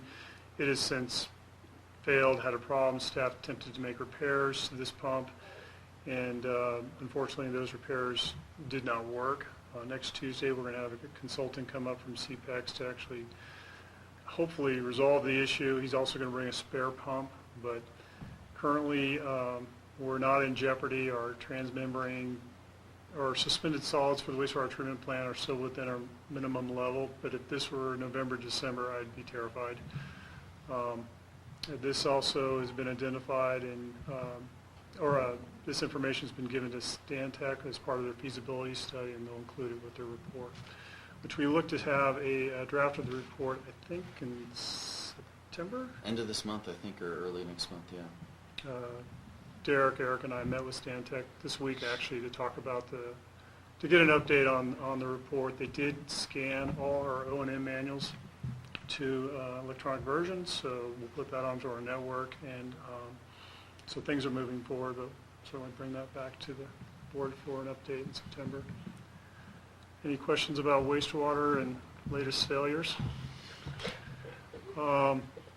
Next item is that our 2 fire engines were pump tested by Burton Fire. They came up, and as you can see, I'm sorry, it's the best picture I have. They actually set a portable drop tank and were drafting water out of the tank and looking at the pressures. I expected the older pump engine to not do so well, but it actually did really well. And then the newer engine has a slight issue with one of the upper valves. So once we get the full report back from Burton, we'll certainly try to address the issues. This was a budgeted item, and it's also a requirement for the ISO to, again, continue to maintain our 4 rating. Moving forward, as you know, we are preparing for our annual Kirkway 10K half-mile fun run and 5K run, September or Labor Day weekend. And thanks to Jessica and staff for doing all the hard work behind the scenes to get ready for this event. Unfortunately, Amy, who's in the, I guess, maroon shirt in front, she says she's not going to run this year. But and Brandy, who's also in the picture, probably won't be running this year.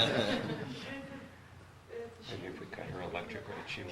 I know, you're like ahead of everything. So, but again, staff's preparing for that. We'll also be in the Village Plaza on the same day as the chili cook-off, and we'll be helping Cheryl as much as we can with the prep. I got your email last week, and we'll make sure we have staff for you there too. But a great time, and our only nervousness now is really the weather. If it smokes us out, that'll be really sad, but I look forward to seeing the board running. And then the chipping program is as always, something that we do every summer, and we're waiting for piles to materialize, and they have. So probably next week we'll send staff out there to get some of the piles on the east side and the west side. But again, a great program to remove that defensible space around people's properties.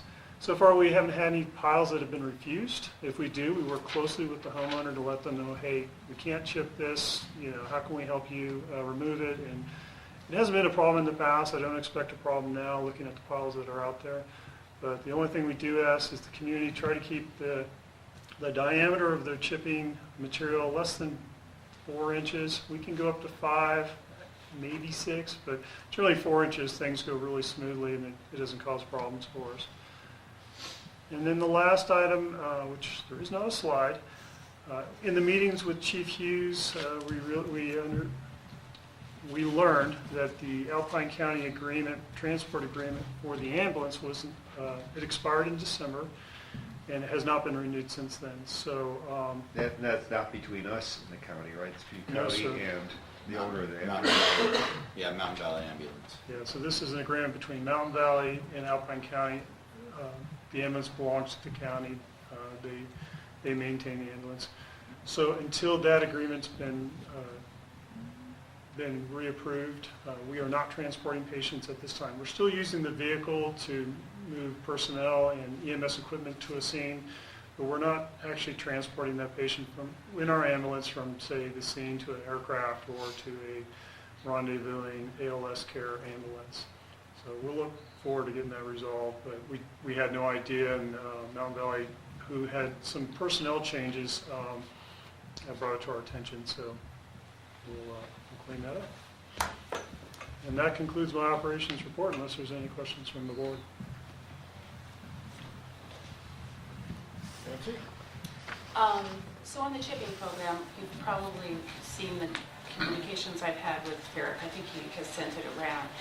I'm a nervous Nelly with as far as all these fires we've had this year.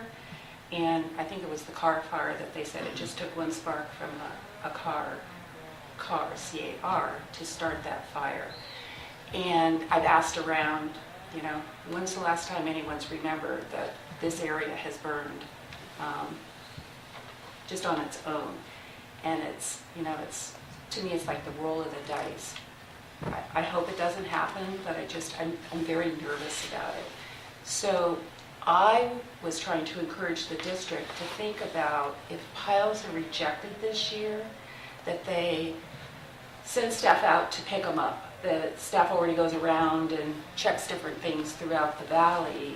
And to me, it's like, okay, you've got a pile sitting here and one spark, and it'd be terrible to find out that, gee, we burned the place down because of that. So I'm just encouraging the district board to possibly rethink about leaving the piles behind this year. And then on the ambulance issue, I'm trying to, since most of our calls are medical, so if somebody in Sun Meadows has a heart attack, what would happen? We can't transport the patient. So in other words, the fire department would respond, but you'd have to call in somebody from outside, or how would it work? Unit 7 from South Lake Tahoe would have to respond. The ambulance allows us to condition space for a patient, and really important in the wintertime when we're on the side of the highway and it's 20 degrees. But all the equipment we have in the ambulance is also on the engine, so it won't reduce our level of EMS service that we provide. It just reduces the ability for us to move the patient from point A to point B, and that's the hardship. So. And that service is only being, you are the only one in Alpine County that is providing that service. You usually wait for an ambulance, a real ambulance, an ALS ambulance, to come to the scene. But Kirkwood has been providing, I guess, transporting them to the ALS ambulance or to a helicopter or whatever. Yeah, so you're the only one in the county that's providing that service. My concern is just it's a change. Maybe it's going to be a momentary change, but again, it's the risk involved of what, who could it be, what could it be, and what would be the outcome. Again, nervous now here. Well, you just have to renew your contract, right? The county has to. and then we just need to adopt it. But we didn't know that it had expired. Rick, let me ask you on Nancy's suggestion that we pick up the non-chippable piles. How much, you haven't found any piles so far that you had to reject, right? But where would we put this if we had to pick them up? I mean, if we chose to pick them up. We'd have to probably, We don't currently have a space. we'd probably have to pay to have a container brought up to remove it. And then the staff time to shred, chip. It would be labor intensive, cost prohibitive really, and more importantly, the time. I don't know if the district staff has time to provide those services unless we receive some sort of grant. And I just learned that we're just not getting these grants that are out there. So. Well, I think there are only two reasons why a pile would be rejected. One is that it's not nice and orderly like this one, and the other is there's material that's too big. And sometimes building materials is the other one. Oh, sometimes building We get materials. 2 2x4s and trash in there. We don't chip that. Yeah, so... Wire and nails and things like that. I operate the chipping program in Bear Valley, and it's amazing what people put in those piles. They kind of hide it underneath rocks. But I think that I don't know what the staff does now, but let's just say it's a disorderly pile with a couple of 2x4s in it included. Would you leave it and then contact the homeowner? Is that what you do? Mm-hmm. There is some common sense. If it's a 1 2x4, we're going to grab it. We're going to grab it and keep going. But if it's a pile of construction debris, Yeah. rocks, wires, then that's when we make the phone call. But I have never made that phone call. Yeah, People have right. really complied because I think we probably put the information out through the newsletter, word of mouth. I know we've gone through the HOAs to let them know what plays, what doesn't play well with our chipping machine. So. Okay, anything else, Rick? No, sir. Any questions? Okay, we'll move on to standing committee reports. Eric, if you could report in both the planning and finance. Well, I wasn't at the finance committee, I was on an Okay. airplane, so Eric will report on finance. I think everything that came out of finance this time, Nancy will correct me if I'm wrong, came before the board today. Everything that was the topic in finance is here today. Planning did not meet, we're meeting on August 31st next. Bob, you have any- IT didn't meet, yeah. Peter? Operations, we're currently looking for new on-call engineering services. That's the only thing we haven't mentioned. I did forget to mention that. Do you want me to tag on to that? Yeah. So, based on quite a few meetings that Rick and I had and Brandy and I had separately, come to find out that Vail is essentially ostensibly using the same engineering firm as the district, which creates some potential conflicts of interest. And so we don't have a current on-call contract with RCI for on-call services, which essentially reviews developer plans, anything that touches our facilities that someone else wants to do. And so I went out for an SOQ for quite a few engineering firms to propose, just give me an hourly rate, as needed basis, time and materials, and that's the contract we were looking for. So we looked through that, got the SOQs, and as a result I selected Bailey Civil Engineering out of Pioneer. To do that, they had the best rates and best experience, so they will be performing those tasks for us relative to development. The additional thing they'll do that we talked about in ops, we're working on the new design standards and construction standards for water, wastewater, electric, propane. They will be updating the CAD drawings for each of those respective areas for us, making them uniquely KMPUD. That's the other task they'll have. All the rest of the tasks that we would assign them, such as the Vail electric, backside electric project, would be a pass-through to the developer, a pass-through to Vail in this case. So whatever he charged, we would charge right out, just like we're doing with Caltrans Peddler Hill for the electrical engineering services we're using. So it's the same principle. So we did a TNM not to exceed under my contract authority, and that's where we're at. And I wrote the contract through June 30th. At this point, then we can reconsider next year how our services were, and if we want to go for a new SOQ or renew it at that point. Sorry, Peter, I meant to put that in my GM report. I knew I forgot something. Okay, and personnel didn't meet, so we'll move on to the temporary advisory committees. Do you have anything to report on the fire? I think that I reported it. Okay. We decided. Very good. Topic 13, general discussion. Any items the board wants to bring up? With that, the board will move into closed session. And I thank everyone for attending. There is a meeting going on in the conference room, so we'll just stay here. We'll have to return at 9. Okay. I assume you want me out of here, and then you'll call me when you want me back for the first one? Yeah, and we'll wait on C till we're done with the others. Yeah, so B and C, so just call me back when you're done, or when you're ready on A. I'll be in my office. At 12:50. And on item A, we are reporting that the board has approved a $6,150 salary increase for the general manager effective July 1, 2018, and a merit bonus increase, or a merit bonus award of $3,750 effective immediately, or July 1, 2018. On item 14B, there's no action taken. On 14C, no action taken. And with that, the meeting is adjourned.